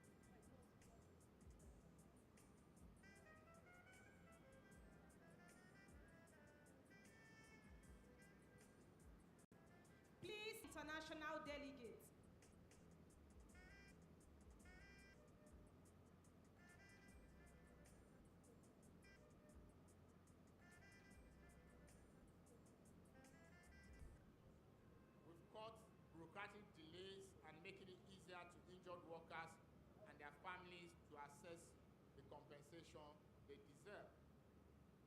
We've digitalized our payment notification system, ensuring that beneficiaries receive timely updates on their claim status.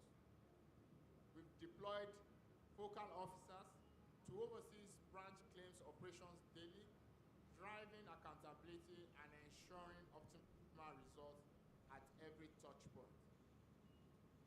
We've trained over 900 counselors to provide psychological, emotional, and grief support to employee compensation scheme beneficiaries. Because indeed and truly, true compensation is not only financial, it is human. As at April 2026, we have 2,244 employees on the Employee Compensation Scheme monthly beneficiary payroll, receiving regular payments. We've empowered 57 physically challenged beneficiaries through vocational rehabilitation, reskilling, and retooling them to return to productive work. And 78 disabled beneficiaries are currently undergoing medical rehabilitation, with all of them provided with artificial body members. In 2025, we have already processed 24,346 claims, an 8.5% increase over 2024, which in itself represented a 43.3% increase over 2023. These numbers tell a story of an institution that is not slowing down, but accelerating its service to the Nigerian workers. I must add one critical component often overlooked in public sector transformation, and which is communication. No reform succeeds without public understanding and stakeholders' trust. So government institutions must communicate more effectively, transparently, and consistently with citizens. Public trust is built when institutions are accessible, responsive, and accountable.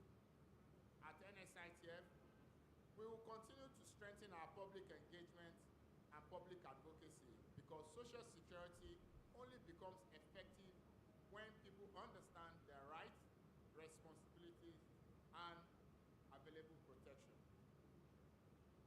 So communication is therefore not merely a support function, it's a strategic tool for governance and institutional credibility.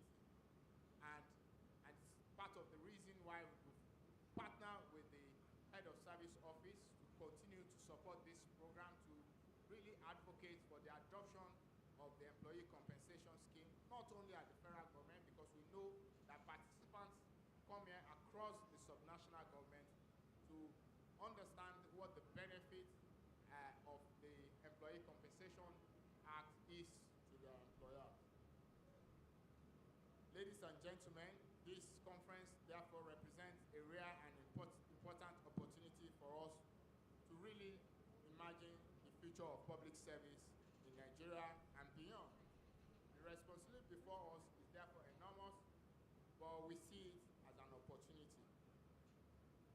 The future of governance will not be determined by the size of our institutions, but by their capacity to respond effectively to human needs. Ladies and gentlemen, I thank you for listening.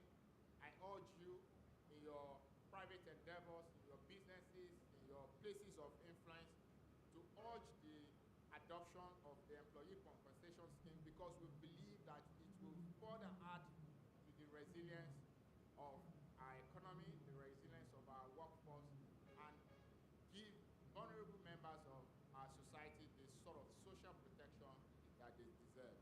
Thank you for listening.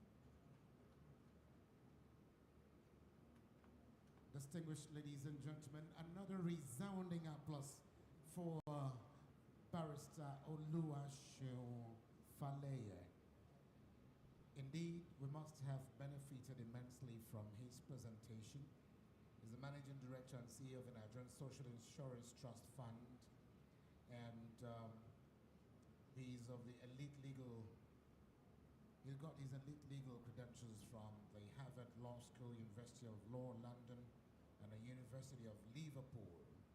He's had over 20 years experience in the financial sector, former assistant director in the Lagos State Civil Service, principal private secretary to the former governor of Lagos State, Babatunde Raji Fashola, SAN, and he was also very instrumental to planning and executing landmark infrastructure projects and service delivery reforms in Lagos whilst the governor held when he served under him.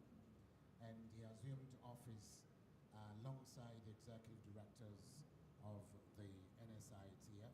He has also succeeded within a very short period of repositioning the NSITF as the apex social security agency in Nigeria.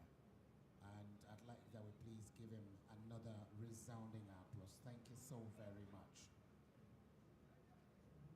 The one thing you must give to our president is the fact that he's able to fetch very square pegs and putting them in square holes. And that is the kind of person we have as the MD CEO of NSITF. Thank you for the yeoman's job that you do. Congratulations. Permit me to recognize very quickly the presence of our former Minister of Water Resources, and he's here with us, an engineer per excellence, Engineer Suleiman Hussaini Adamu, Fellow of the Nigerian Society of Engineers, CON. We'd like to welcome you, so thank you so much for joining us here. It is at this point that I'll be inviting our moderator who will be taking charge of proceedings as regards the panel session. Please put your hands together with me as we welcome on stage Stephanie Busari. Can we have an applause for her, please?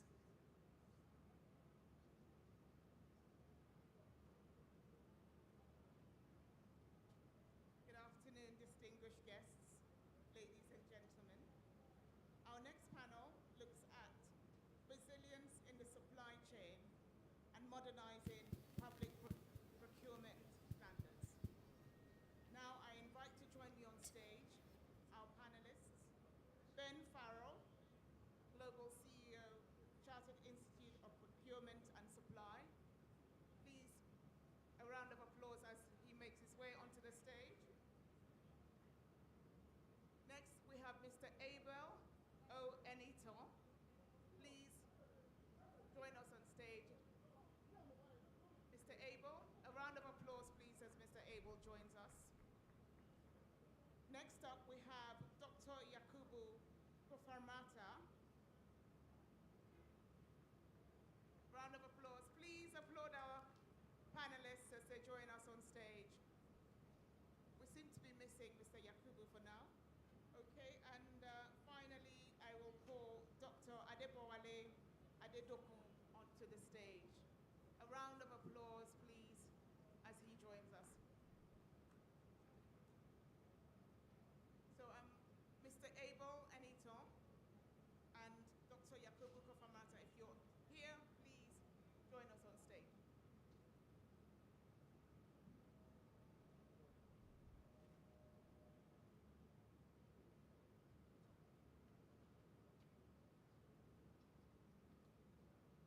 Mr. Chukwudi Uche, I understand there's a late change to the panelists. Please join us on stage. Apologies for the omission. A round of applause, please, as he joins us. Okay, so I think we'll proceed with three panelists. I'm sure it'll be an amazing time.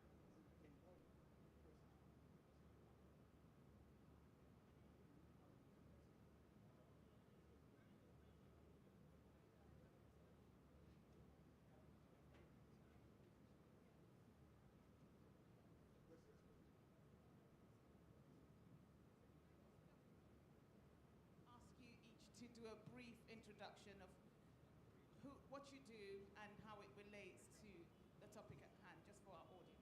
Sure, of course. Good afternoon, everybody. Very good to be here. I wanted to say to Didi, and I can't see her at the moment, that was the best conference introduction I've ever attended, and I've attended an awful lot, and I've seen some excellent ones, but today has been extraordinary, absolutely brilliant. I I shall take that away with me to future conferences. My name is Ben Farrell. I'm the global CEO of SIPS. SIPS is a Chartered Institute of Procurement and Supply, and we are the global body with responsibility for defining the procurement and supply profession, the global standards, and the evolution of the profession of procurement and supply, both in the public and private sector. And we've done a lot of work recently around the conversation we're about to have. And so it's super relevant that I'm being able to join you, and I'm grateful for the invitation because we really focused on the opportunity it presents in public sectors around the world, specifically in Africa and here in Nigeria. So thank you. Thank you very much. Welcome. Sir, I'll come to you next. A brief introduction and into what you do and how it relates to the topic of the panel. I am Dr. Adibo Ali Adedokun, the Director General, Bureau of Public Procurement. Well, basically, we are the regulatory body for public procurement in Nigeria. We are saddled with the responsibility for formulating policies, harmonizing existing guidelines, setting standards, and as well as regulating the implementation of government projects in line with the principles of due process and as well as transparency, accountability, and value for money. More importantly, to ensure there is value for life in all government projects. So we're here as a partner to the Office of Head of Civil Service of the Federation, who has the custodian of public officers in terms of their career management, and we actually manage the procurement cadre in the public sector. What that means is all officers handling procurement-related issues take their directives, instructions, and as well as their career management. Okay, from so the Office of the we'll get into that in the conversation. Just a brief. Can I come to you, sir? Good afternoon, everyone.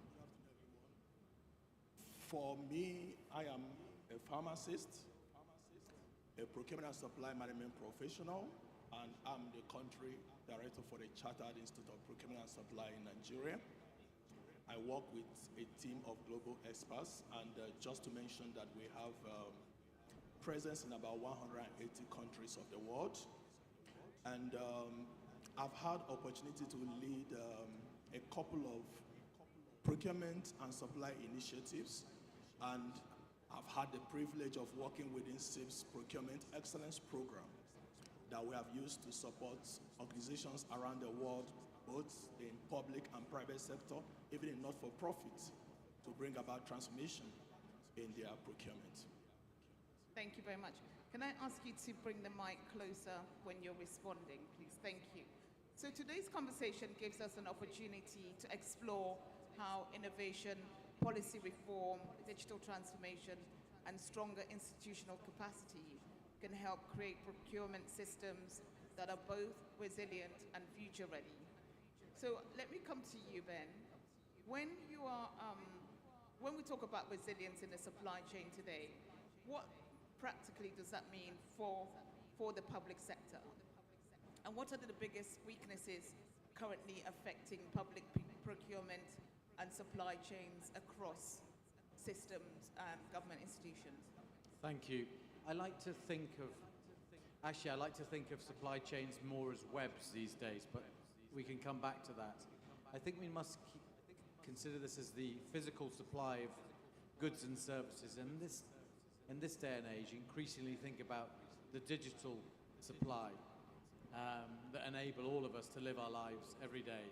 And I'm not just talking about the creation of technology, I'm talking about the continuity of service. So at the heart of resilience, I believe there is a notion about continuity and being able to continue to operate on a business as usual, for want of a better expression, basis in spite of continued disruption. And if you look at what's happened in the world since 2008 and the economic crash, the disruption that we've all experienced has become both economically and politically increasingly frequent and deeper and more profound. So when I talk in terms of resilience and the requirement to maintain levels of service, this is getting more and more difficult to do, because partly we've had 4 generations of globalization. And in the public sector, in some countries where there's very little inward investment or inward industry, quite unwittingly, countries have become extremely dependent on other nations. So when the disruption is more frequent and the reliability of the existing supply is jeopardized through increasing disruption, that's when we get to a place where the country's supply chains are typically in jeopardy. And there are some very relevant examples. I was in Delhi in India a few weeks ago. In fact, it was 80 days ago when the bombing of Iran started, and by the Friday of that week I saw in Delhi that there were queues at the petrol station. Some of the results are the theme. I tell you our guest to this very important session, also timely session on public service AI. How does success look like? Now, with me is a great team of panelists, the top notch of the regulatory space within the country. We have from my far right, the representative of the MDCO of NIDA, Mr. Kashimu Inwa. I think I haven't gotten the name of our representative, but I'm sure it's one of the directors from NIDA. Sorry? Yeah. Well, maybe that's what I will do. I will allow some of you to say your names. But I think I wanted to just say this particular session is absolutely timely because it's what the federal government of Nigeria, and indeed many states of the Federation, have been battling with, trying to define and understand what AI can do within the public service. And so we will have the opportunity this afternoon to use this array of ladies and gentlemen to unpack what does it mean when we talk about AI in the public service. And so before we start, I would like to invite each of the panelists to take a few minutes to introduce themselves so that we can kickstart the discussion and then do justice to it. And I would like to us to start from my right, far right. Thank you very much, our distinguished moderator and my colleagues who are sitting at the panel, and the members who will be exchanging views with. My name is Aristotle Onumo. I lead the partnerships, strategic management partnerships and department of NITDA, where I can describe as also describe it as the government CIO, the Chief Information Officer. We are charged with the responsibility of ensuring that they will provide the requisite guidelines, frameworks, and standards for IT operations, and also as an ecosystem orchestrator, create the enabling environment for those who are practicing within the digital economy space to find the liberty to expand, to increase, and also to adopt technology. Thank you.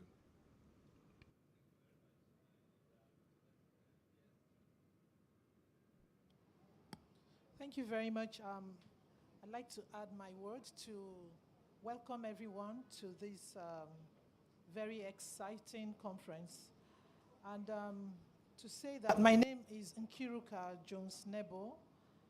I'm Permanent Secretary, Career Management Office. The Career Management Office is in the office of the head of the Civil Service of the Federation. And the office of the head of the Civil Service of the Federation is indeed the engine room for the reforms in the civil service. And of course, as it relates to the subject that we intend to discuss today, that office plays a very vital role on the issue of capacity building and driving these reforms in the various ministries, the departments and agencies. So you're most welcome. Thank you for having me. Thank you very much, PS. Then to my left. Good afternoon, delegate, panelists. My name is Idowu Afe. I am industry expert in AI. 20 years experience in AI. You say AI is not 20 years. Yes. I did AI. My first thesis was written in AI many years ago when AI was contextualized, right? And then also retired director of ICT in Office of Head of Service, Science and Tech and Civil Service Commission. And now I'm back in the industry to practice what I know best. Thank you. Thank you very much, Idowu. Please, next, data protection, yeah.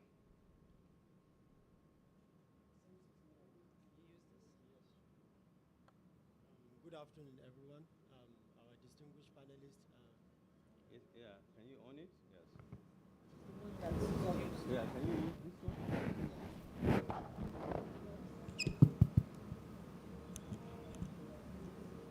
Good afternoon, our distinguished panelists with our participants. My name is Abubakar Mahmoud. I am an officer from the Information Technology and the Cyber Security Department of the Nigeria Data Protection Commission, NDPC. I'm standing before you representing my boss, a visionary leader in person of Dr. Vincent Olatunji. And then also at the commission, I'm the one overseeing artificial intelligence data governance and regulations. Also, I am a certified ISO 42001 practitioner by the British Standard Institution. I was also part of the United Nations UNESCO AI Readiness Assessment methodology, NAIRAM, last year, where I was even been opportune to meet our moderator, our lead speaker in person of Engineer Farouk Yabo. I first met with him and I interacted with him last year during the assessment. Thank you very much. Thank you very much, data protection. Please, Galaxy. Yeah, good afternoon, everyone, and good afternoon, my fellow panelists. I am Umar Saleh Gwani. I'm the head of cloud services and operations in Galaxy Backbone. As you are all aware, Galaxy Backbone is the primary ICT service provider for the public sector. And currently, Galaxy Backbone manages the workload for the OneGov enterprise content management system that the public sector is using. Galaxy Backbone also provides the email platform that the public service is using. So these are huge potential areas where Galaxy Backbone will play important roles in defining and determining the direction in which AI can play in the public sector. I am representing my managing director, who is unavoidably absent here today, Professor Ibrahim Adeyanju. Thank you very much. Okay, thank you very much. Please, can we put a round of applause for our panelists? Now, you've had it all. We have on the panel a leading administrator in digital transformation from the Office of the Head of Service in the person of the PAMSEC CMO.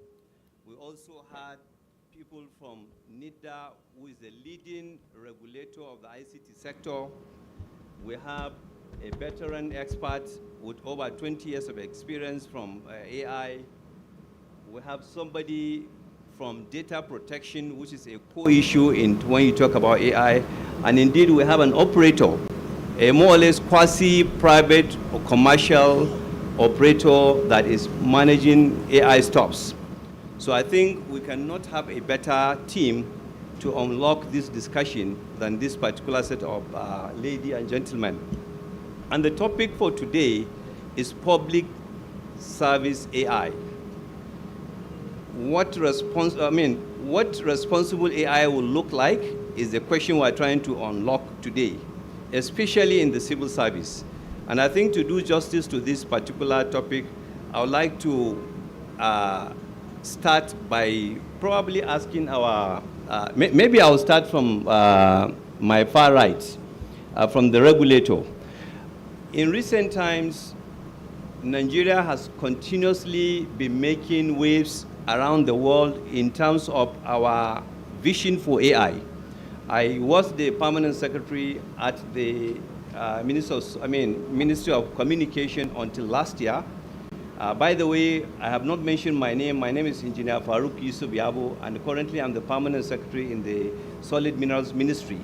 And just before then, I was the permanent secretary in Ministry of Communication, Innovation, and Digital Economy.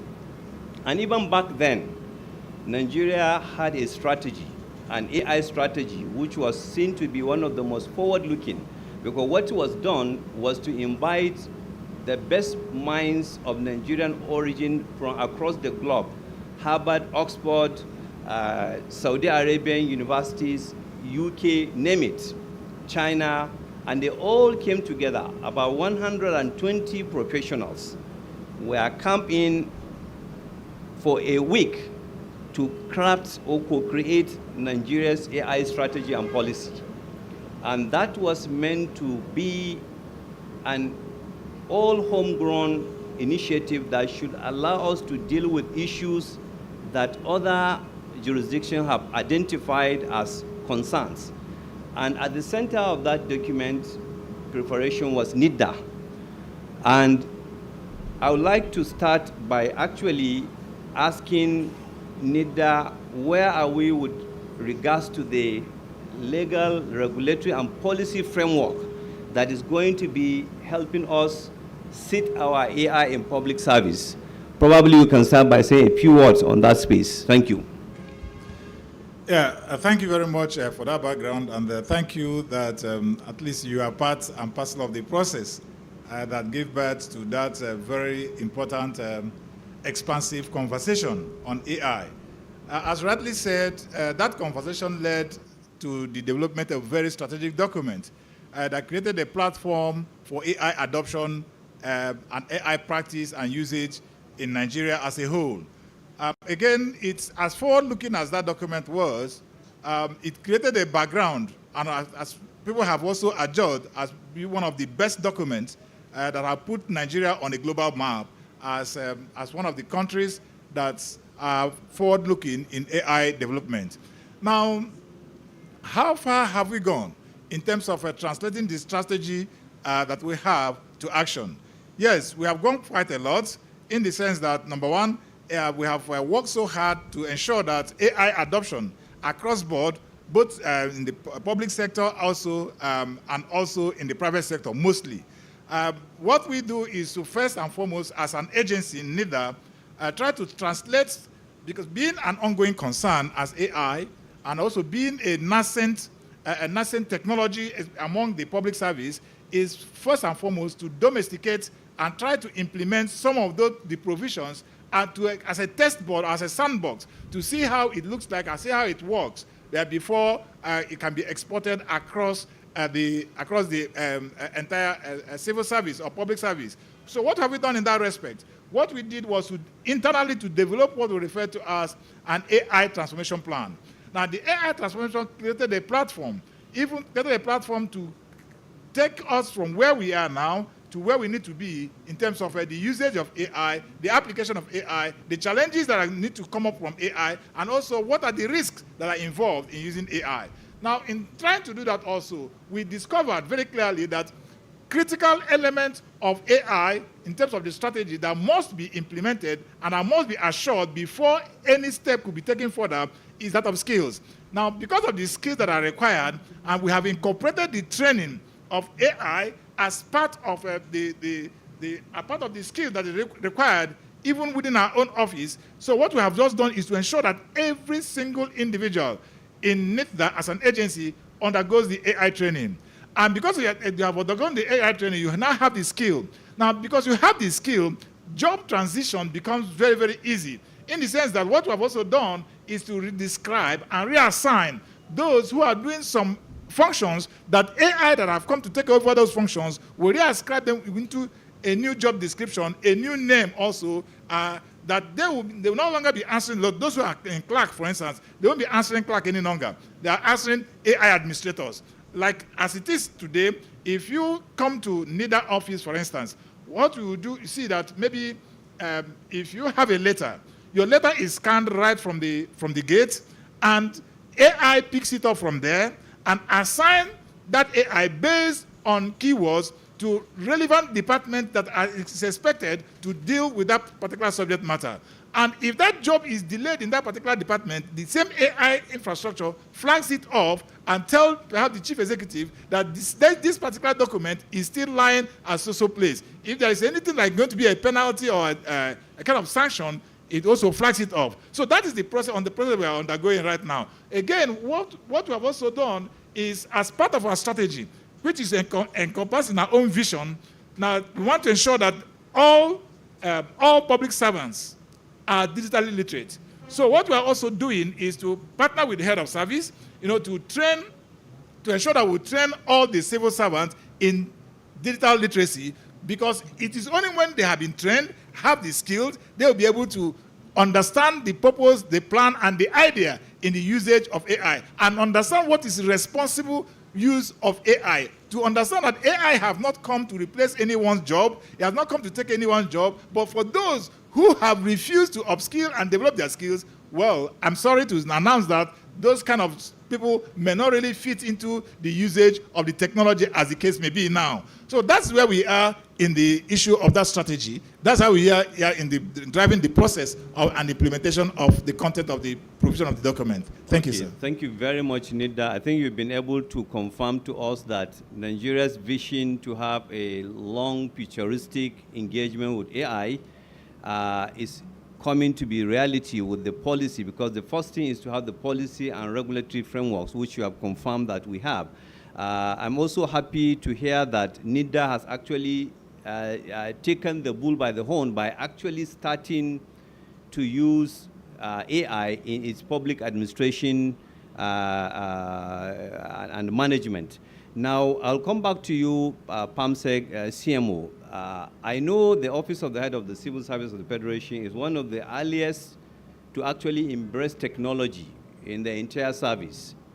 I know way back in 2002, when I was PAMSEC in SDO, we had already deployed, ECM, and we are working digitally. But even after that, I am in the know that you had already started using AI, the service-wise ChatGPT. I want you to talk to us as to what is actually the Office of the Head of Service doing, or how are they looking using AI for the public service as a whole?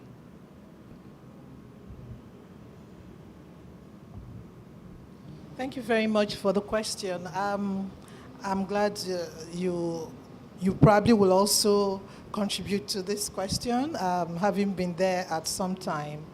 So I would like to say that the Office of the Head of Service, having an overarching supervisory role over other civil servants in the MDAs, has actually hit the ground running when it comes to the use of digital tools.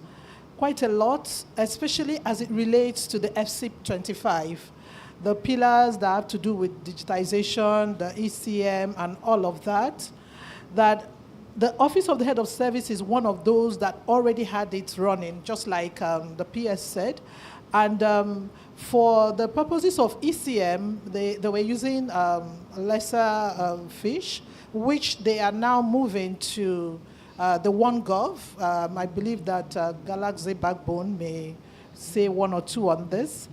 And I must say that these are indicators to show that the civil service is actually moving towards technology. It is highly technology driven right now, and more people who are so scared of using computers have come to realize that they have to start using it. And when it comes to Service-Wise GPT, it is a tool which is used by civil servants to assist with service delivery. This tool is easily found on the portal, on the head of service portal. You can easily find the Service-Wise GPT there. It is one of the drawdowns, and you will be able to use it to answer questions, even complex questions. You'll be able to use it to prepare speeches, prepare presentations, and get a lot of information because it has a lot of historical facts inside of it. Of course, there is also the other part of it, the snag, that you cannot use digital tools like that without a caution. Because, of course, there are some times that if you do not look at it again, it might mislead you because things change as time, as it evolves. So we also advise that you use it with a lot of caution, with wisdom.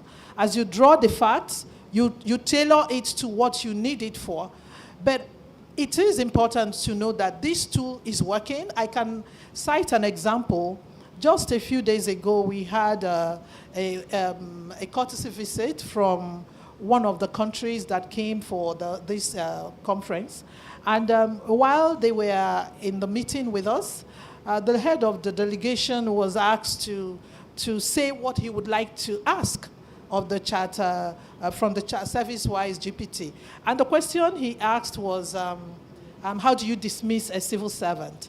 Something like that. So that question was immediately put in the box, and we waited a little bit for the answers to roll out. And when the answers rolled out, it was such a huge resource. So he was so impressed, and of course, being that kind of courtesy visit, it was such a thing to be proud of. So yes, it has come to stay, and more civil servants are advised to use it. You don't have to crack your brain so hard, but it does not mean that you don't use your brain, of course. You will have to, use your human wisdom and allow the AI to assist you to perfect it. Thank you. Okay, Pamsa, thank you very much for unloading what the Office of the Head of the Civil Service of the Federation is doing with regards to the AI use. And I'll quickly come back to, one of our long-term users of this particular tool. And I want to be a bit more technical here because we've heard from NIDA, from the Office of the Head of the Civil Service of the Federation, that we're already using AI, okay? And we all know there has been a lot of discussions around the risk of AI. And now that the public service is already immersed in it, the question of responsible use of AI in the civil service became very handy. We are aware of the issues of bias based on what kind of data the AI model is being trained on. We're also aware of issues of discrimination based on certain data that point somebody to somewhere. And of course, all that leads to exclusion and so many other things. Now, as a very long-term worker within the AI space, how do we ensure that we have responsible use of artificial intelligence, AI, in the public service? What are those safeguards that we should put as we take advantage of this new technology? Thank you. Thank you very much, PAMSEC and the panel. I will first of all digress a little bit. For us to be able to use AI effectively in civil service. Yeah, we heard from what was done a few years ago in terms of policy development this is a global policy for entire public service, entire Nigeria. As a matter of fact, it's a national policy on AI. What I would love to see in civil service is that the way we have public service rule that drives what we do in terms of engagement in civil service. You cannot do this, you cannot do that. We should also have what we call domesticate the national AI in civil service. Domesticate it in civil service and say, look, this is what we can do, this is what we cannot do in terms of civil service. And then under that, we should have what we call ethical review board, right? It might not be at MDA level. If we domesticate all the national policy at MDA level, we should have what we call ethical review board, maybe sitting at the Office of Head of Service, service-wide ethical review board. So also, we should also look at what we do procure. Also, I also task NIDA in terms of that. So if you are going to say at this level, we want to start implementing AI technology, AI-driven technology, right? What should we procure? So NIDA should be able to help us drive that in terms of what should we procure? How do we procure it? Because these are all the things that will drive how we can use the technology. First of all, we need to domesticate that national policy at MDA level, right? Head of Service Office can drive that. And then the next one is we need to also start looking at ethical review board. Maybe a service-wide ethical review board on how to use AI in such a way that data protection is there based on NDPC. We do not lose we don't reveal any information. We know how information can leak in the public space. And also the procuring entity, which is going to be at MDA level. Also, we need to also tie that around how we procure and use AI technology. That's that for me.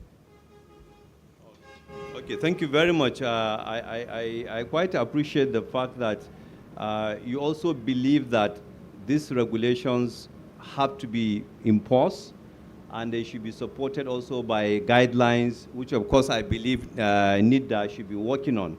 But I think one key agency of government that is going to help the AI discussion is the Nigerian Data Protection Agency. And that is because for AI to work, you have to have data first. And the type of data you have actually determines the kind of opinion your algorithms will eventually give you. So now that makes data very central. And it's also very clear from experiences around the world that digital governance is only successful if there is trust. And for citizens to be able to trust digital systems, then they must trust what are they actually facing. Is the AI tool used for or against them? And I think at this point, I would like to invite our colleague from the Data Protection Agency to talk to us about the current state of affairs with regards to data protection, cybersecurity, and indeed overall transparency in how is the regulatory space able to assure citizens, the civil servants, in terms of how these tools are going to behave and to what extent are they used for or against them. Yes, data protection, please. Thank you very much, sir. Relevant question, actually. At the commission, when we came on board, the fact that we were complying with our famous Nigeria Data Protection Act. So there is section 37 of the act, which is discussing about the automated decision making. Also, as subsections of that particular section, we have what we call the right for the data subjects to object to the automated decision makings, and then also to seek for clarification as per regarding ADMs. That's the automated decision makings. And then also to seek for transparency during the process. Then lastly, also, while you are onboarding their data for processing on AI platforms or automated decision-making platforms, so you have to seek for the explicit consent of the data subjects. When I said data subjects, I'm referring to the participants, actually. I'm referring to the clients or the user of a particular platform or the naturally identifiable human being. So seeing these particular concerns, which is also part of the statutory mandate of the Commission, so we now started working with our sister agencies as per regarding the artificial intelligence governance, which is to come up with like artificial intelligence regulatory sandboxing platform from the Commission, but then working with our sister agencies, likes of the GBB, NCC, NITDA, and likes of that. That regulatory sandboxing platform is a particular platform, is still under review, and then still we are trying to formulate how it will behave and how it will work. But then the entire idea of coming up with that particular platform is that, in a nutshell, my senior colleague here made mention of a particular like platform that, or maybe a panel or a body of particular officers that will review the service-wise GBT or likes of that, or a particular AI tool that would directly affect humans' life prior to deploying it to the ecosystem. Yes, so it's something like that, because through our AI regulatory sandboxing platform, you can be able to review and assess the risks as per regarding the tool. And then it cut across every other tool, any other tool in the ecosystem, not necessarily the service-wise GBT, or maybe the AI tool that you can use maybe for prompts, or like the tools that you can be using for live decision makings, likes of the loans applications, job applications, and likes of that. And then also within the Act, we were also been mandated to focus on data protection impact assessment. So for AI, sir, Mr. Moderator, sir, engineer, sir, you made mention of for AI to work properly, so there is need for clean data for like to be tested on the platform prior to the other prompts on the platform. Yes, of course, the DPIA is a generic impact assessment as per regarding personal data, that if a particular platform, not only artificial intelligence tool or maybe a website tool or any other tech tool, or even normal physical data or manual data that we are playing with in our day-to-day life, that maybe at times when you went to a particular suya spot to buy things, so you will be seeing someone's transcript or someone's certificate flying around, which is also a data privacy protection and governance concern. So the DPIA, in a nutshell, it is telling us that if you are deploying a tool or a solution, or maybe you are collecting a personal data of the data subjects, so you have to assess the risks as per regarding that. So you can see that within the Commission, we also have the AI regulatory sandboxing platform, also the DPIA, and then lastly, the artificial intelligence impact assessment. Not only like just AI tool, let me also come up with something on board, but then let's even assess that this AI solution that I'm trying to develop as a disruptor or innovator in Nigeria, is it even worth deploying or developing in the nation? Like at the first place, is it even in line with the famous sustainable development goals that we are operating upon in the global spec? Because I'll quickly showcase a particular lifetime scenario that had happened in the northern Nigeria. A particular grandchild from Kano. So she just saw, I saw it online, and then I got to justify how the incident went around, and then it was, it had happened actually then.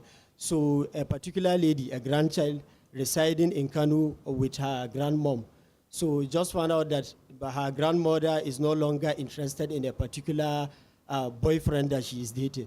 So like just to play pranks, so she just said that, okay, let me just use the AI tool and then create pre-wedding pictures, and then tell her that I'm no longer coming back to the house, like I'm running away to the southern part of the nation, or even going abroad with the boyfriend. So immediately when the grandmom saw the picture, so she had blood pressure issues. So, like the issue went viral. It went to other things that we've never expected. So this is it. Let's also assess, like, to see that is it even relevant that we are really looking for this kind of solutions in the ecosystem and likes of that. Thank you very much. In a lot of very interesting topics, which unfortunately we don't have enough time to discuss because we have just about 10 minutes to go. But I think this issue of misinformation and disinformation, where today somebody can use AI tools to create in the public service, and particularly in the civil service, our regulatory entities should be wary of those particular concerns. And I think that brought me to the actual people who are creating these stops, GBB. It's popularly said that, technology is only as good as the people that manages it. Okay, so GBB, you are the guys that currently are managing Nigeria's biggest data center. You have the advantage of sovereignty within different ecosystems as we move towards developing a wider digital public infrastructure. So one will be very curious to know how ready and how preferred is GBB. Let's hear your thoughts. And you may end up having a more bigger challenge. Now, apart from reckless users, the ICT environment is a co-creation environment. That means, for instance, the public sector does not have the technical wherewithal to develop most of these AI tools that could be used. And currently, whether authorized or unauthorized, a large, considerable number of people in the public sector are using AI tools that are provided by third parties where there is no verification or validation of what sort of data they put there. A random scan can bring up government documents which essentially are supposed to be classified for your eyes-only documents. People are sharing on social media. People are sharing these documents with chat bots in order to do certain analysis. Now, the whole essence of sovereignty is for us to have the opportunity to use AI workloads that are within our own controlled environment. You mentioned the sandbox, which Galaxy Cloud is quite capable of providing. And currently, we also have agencies that are actually deploying their AI workloads on the cloud. Now, apart from that, security with respect to data and applications goes beyond just lip service. Galaxy Backbone is implementing what is called the zero trust architecture, which essentially everybody is denied except if you are allowed to. And in setting this kind of privileges, there is what you call access and identity management, which essentially is what we need to tie to the email accounts which we are providing for the public sector.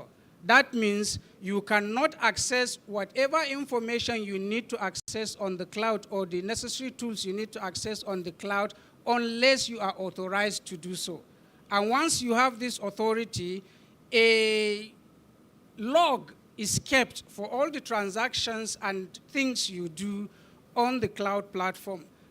Galaxy Backbone also has a security operations center which essentially monitors public sector assets that are domiciled within Galaxy Cloud. This security operations center is running 24 hours, testing vulnerabilities in government, in the public sector assets that are under the custody of Galaxy Backbone, sending notifications and even working towards addressing breaches and incidents that are recorded.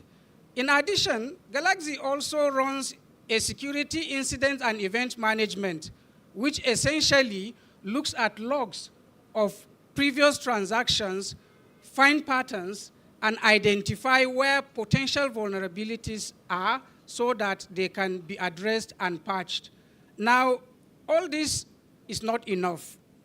Galaxy Backbone hopes to also work more towards things like capacity building in terms of knowledge workers that you are going to find embedded within the public sector who can champion the deployment of AI and also be first responders in terms of guidance to how these AI tools can be used.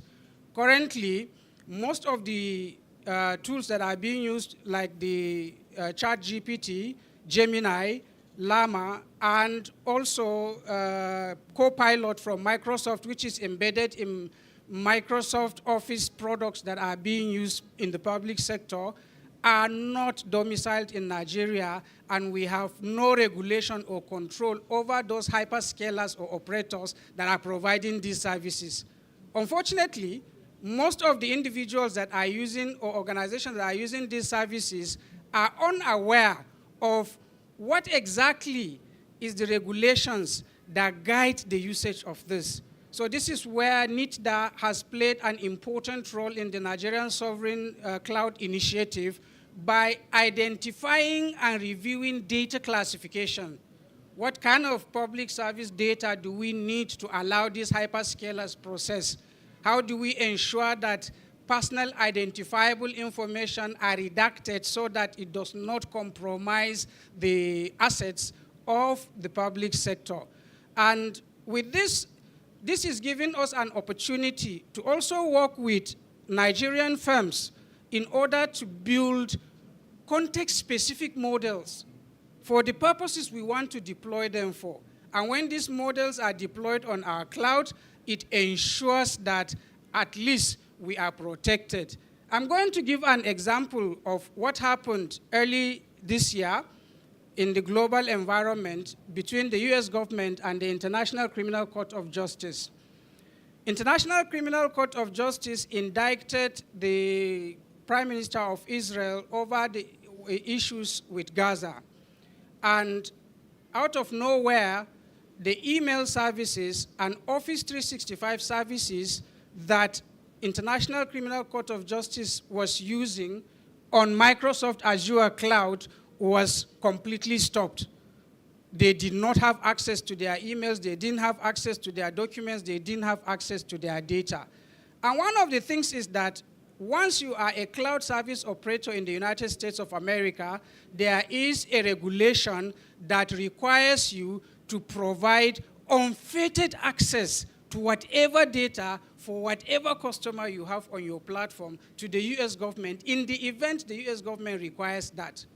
So what happens if Nigeria will find itself in such a situation? So that is why we've been working, like I said, with a lot of developer communities. We've been working with other companies that have excelled and have reached some global acknowledged quality in terms of design and deployment of models. And we hope that when the public sector is ready to adopt and go mainstream with AI, this will help in arbitrating and putting guardrails that will ensure we are safe. Thank you very much. Okay, thank you very much, GBB, for doing justice to that topic. Obviously, this is a very topical point. These are issues that we need to discuss. Issues of the US Cloud Act, which the GBB colleague has rightly pointed out, are issues that we should be focusing our mind on. Ability of other nations to access data by law in their countries, even if the data is sitting in our space, as long as the provider is in those countries. I think these are discussions that we should need more time to have. Unfortunately, we are already short of time. I think we have just about 5 more minutes, looking at we have extended our time. But be that as it may, I think many things have come to the bear. One is the fact that responsible AI goes beyond technology. It entails governance, it entails transparency, accountability, and indeed trust. Our ability to create a system that is trusted by the users and that is able to stand the test of time. And we've had already, we have a policy vision that is already approved We're already using AI in both NIDA and the head of service office. And indeed, we need to have regulations that are coming out of, regulations and guidelines that are coming out of these policies so as to be able to know exactly what we do. We've also heard from data protection that we have a robust framework. I believe the act that was passed by the current administration in 2023 is the benchmark upon which we are relying to make sure data protection is prioritized to fight against cyber crimes and so on and so forth. And of course, we've also heard from our host provider, Galaxy Backbone, which is government-owned data service provider that is currently hosting the OneGov Cloud and virtually all the data in most of the MDAs. So having looked at all this value chain, I think it's safe to say that at least we are setting the right foundation and we are moving towards actually doing AI in a most responsible way. I think in order to do justice to our audience, I can allow for us to have 1 or 2 questions. If anybody has any burning questions that he wants any of our experts to answer so that we can just wrap it up at that stage. Anyone that has any burning question? Okay, so we have 3 hands, and I think that will be fine. So I'll start with the lady. Please ask your question, go straight to the point as much as you can, and please point your question to who you want to answer it, or if you want it for anybody, you can answer. Yes. Okay, thank you so much, sir. From all that the regulators have said and the experts in the field, a lot of work have been going on and is still going on. But in terms of national security and even citizen security, the grassroots inclusion needs to be taken seriously because they can actually be the weakest link. So as regulators, how far have you gone to say you're translating these laws, regulations, guidelines into languages that they can actually understand? I stand to be corrected, but for us at the Nigeria Data Protection Commission, we try to translate the law into Hausa, Igbo, Yoruba, and we're trying to also go ahead to do that in other languages. So I would like to know if there's something like that going on with other regulators. If not, it's something that we should actually look at. Okay, thank you very much. Excellent point, very good question. Of course, we've talked a bit about bias. If the data we're generating doesn't speak to our own specific requirements and likes and needs, definitely we are going to have. I know there has been a lot of work around large language models in both the 3 languages that is being championed by NIDA and the Ministry of Communication. So I would like to hear, probably NIDA may want to say a few things regarding what are we doing with regards to creating our own models that can actually speak to our own needs. Thank you. Yeah, thank you very much, sir, for bringing that particular question up. It's very important for us to also know that NIDA, in collaboration with Awari, is developing a large language model. And over 1,000 data points, not data points, but individuals, are also gathered together to be able to get the specific language interpreted in the right manner to build a model that we'll refer to as N-Atlas.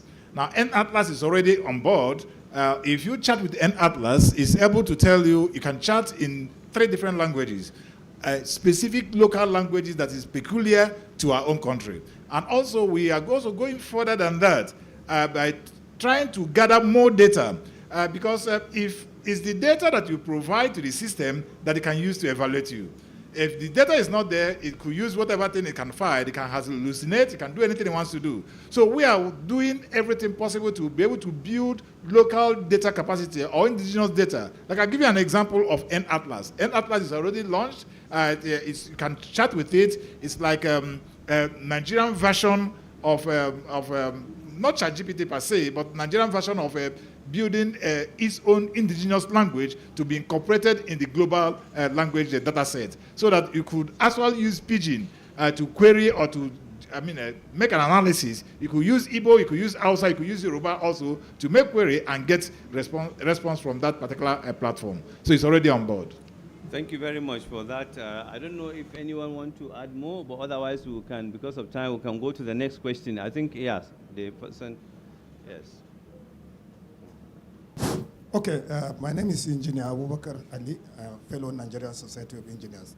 Actually, my first question is what the lady asked. The second question is, the NIDA man mentioned that once you come and register a document, AI will just channel it to the department that will handle that. What if a document that the CEO was supposed to see first to handle before going to any other department? How do you handle that, please? Thank you. Okay, it's for NIDA. Yeah, go ahead, please.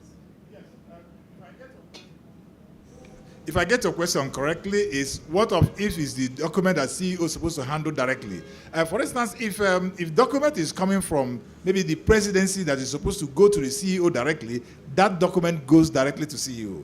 But then, in as much as we are in the process, we believe that as we continue to build our system, continue to develop our system, most of other things that are exclusive at this moment will also be addressed. Also, you know, within the public service, there's what files have various grades. There's open file, there's confidential file, there's classified file, and different files. And those files have a kind of a restriction and also access to different kinds of level. That's the same pattern that we have also applied. But again, if it's the document is leaving CEO's office to any other department, if it's one that has to go to him directly, then also it goes through the same process and goes to whatever department that is required to address those departments. But generally, once you get to the gate, what you do, your document is scanned, AI picks it from the content and from the heading of the letter and routes it to respective officer that is supposed to address it, and it goes through the trail and within the intranet.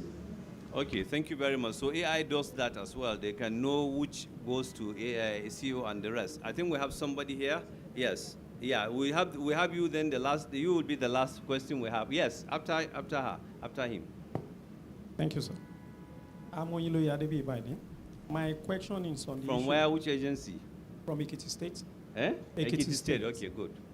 I want to ask on the issue of one particular agency or company holding the entire system into ransom at a point in time. What is being done to develop more and more people or more company, like we are talking of Galaxy. Galaxy, if it's the only one that is championing this cause, at a point in time, he might want to be flexing muscle to ensure that some of these things already in his custody become his personal document. What is this policy doing to take care of that? Thank you. So I think the data protection should be able to respond to your question. Yes, thank you for that question. Yes. Thank you for so this. Monopoly issue. How are we dealing with monopoly? Monopoly. Okay, though he made mention of the ransomware issue. Like No, he was asking about monopoly of one entity managing the country's data and AI platforms. Maybe I can answer that, sir. Okay, you see, regarding the current trending regarding the data breach that is happening, you can see that within the Act we have the technical and the organizational measures, and they are very adequate and sufficient enough to address this kind of issues. Like to the key officers, the data officers, your cybersecurity specialists. So you have to, equip them with the appropriate knowledge of the technical measures in securing the organizational data and also the organizational data. When we came on board, well, of course, the Honorable Permanent Secretary was also part of the team of drafting the strategic roadmap and the action plan, ranging from 2023 to 2027. It's even part of our pillar for the strategic roadmap and the action plan to promote human capital development as far regarding that, which we are also targeting 500,000 plus jobs in data protection and also these monopoly issues. as far regarding the organizational data and likes of that. So, and then we are also even currently, yeah, we are also having, we are also training data protection officers to make sure that all of those gaps have been blocked.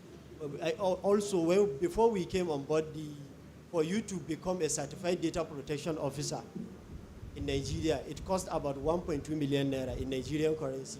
So, but then with the visionary leadership of my national commissioner, in person of Dr. Vincent Olatunji, so we subsidize it to all ranging from 300 to 400,000. And then from the commission, we are offering it free of charge to the other, like to the stakeholders in the ecosystem, and ensuring that everyone is not left behind, carried along.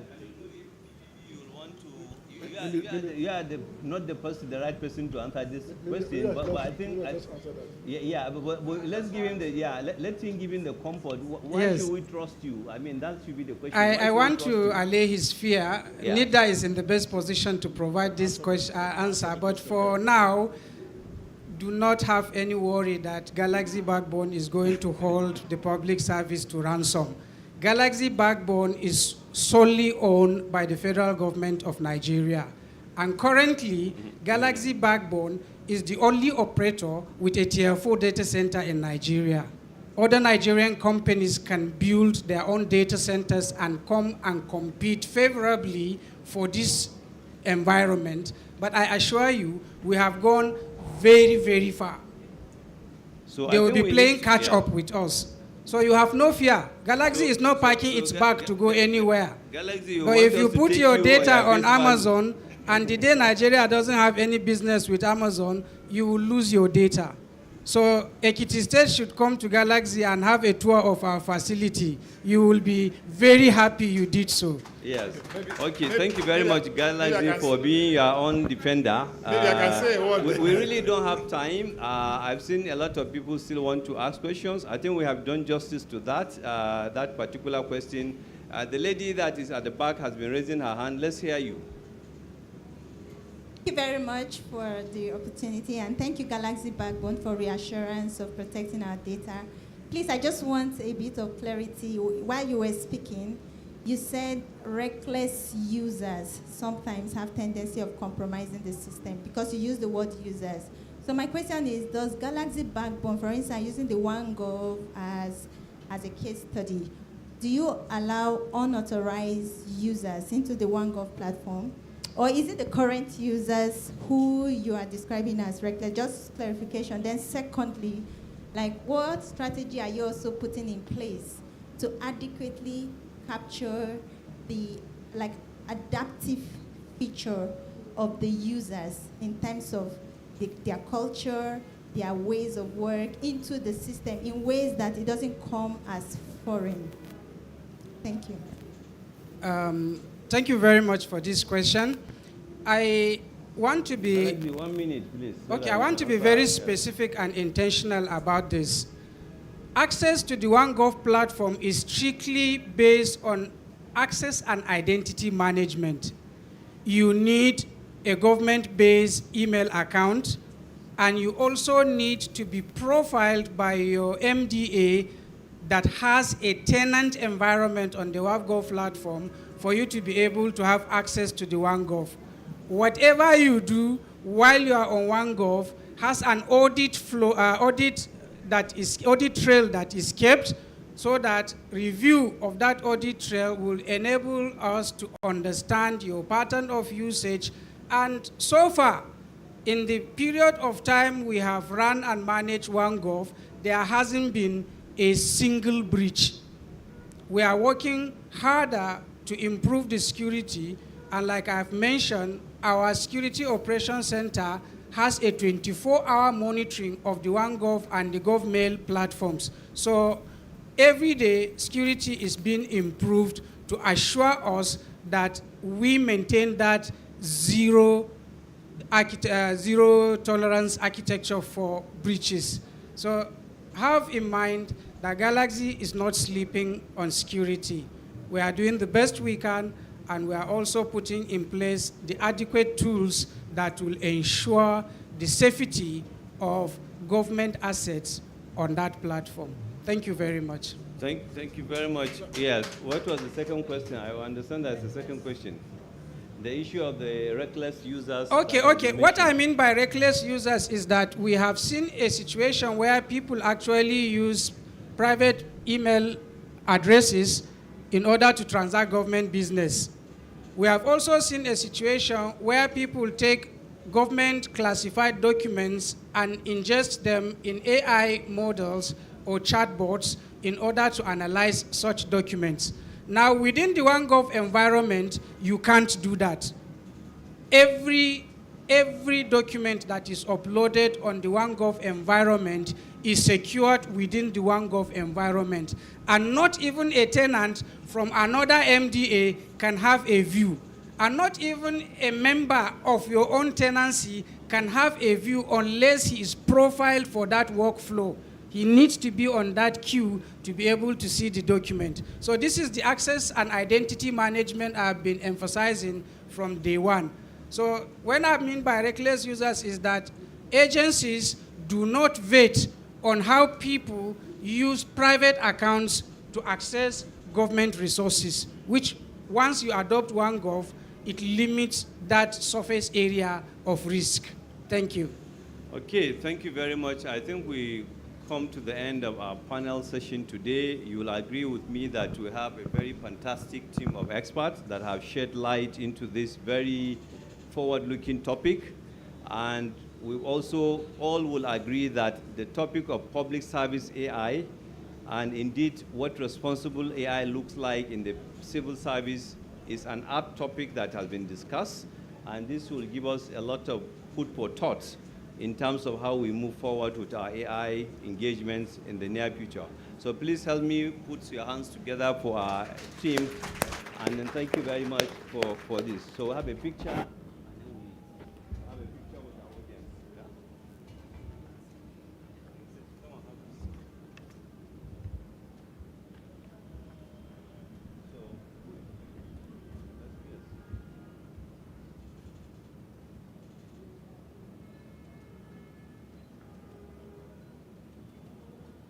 I understand our audience can join us for the meeting. Please come and stay. Or come down later.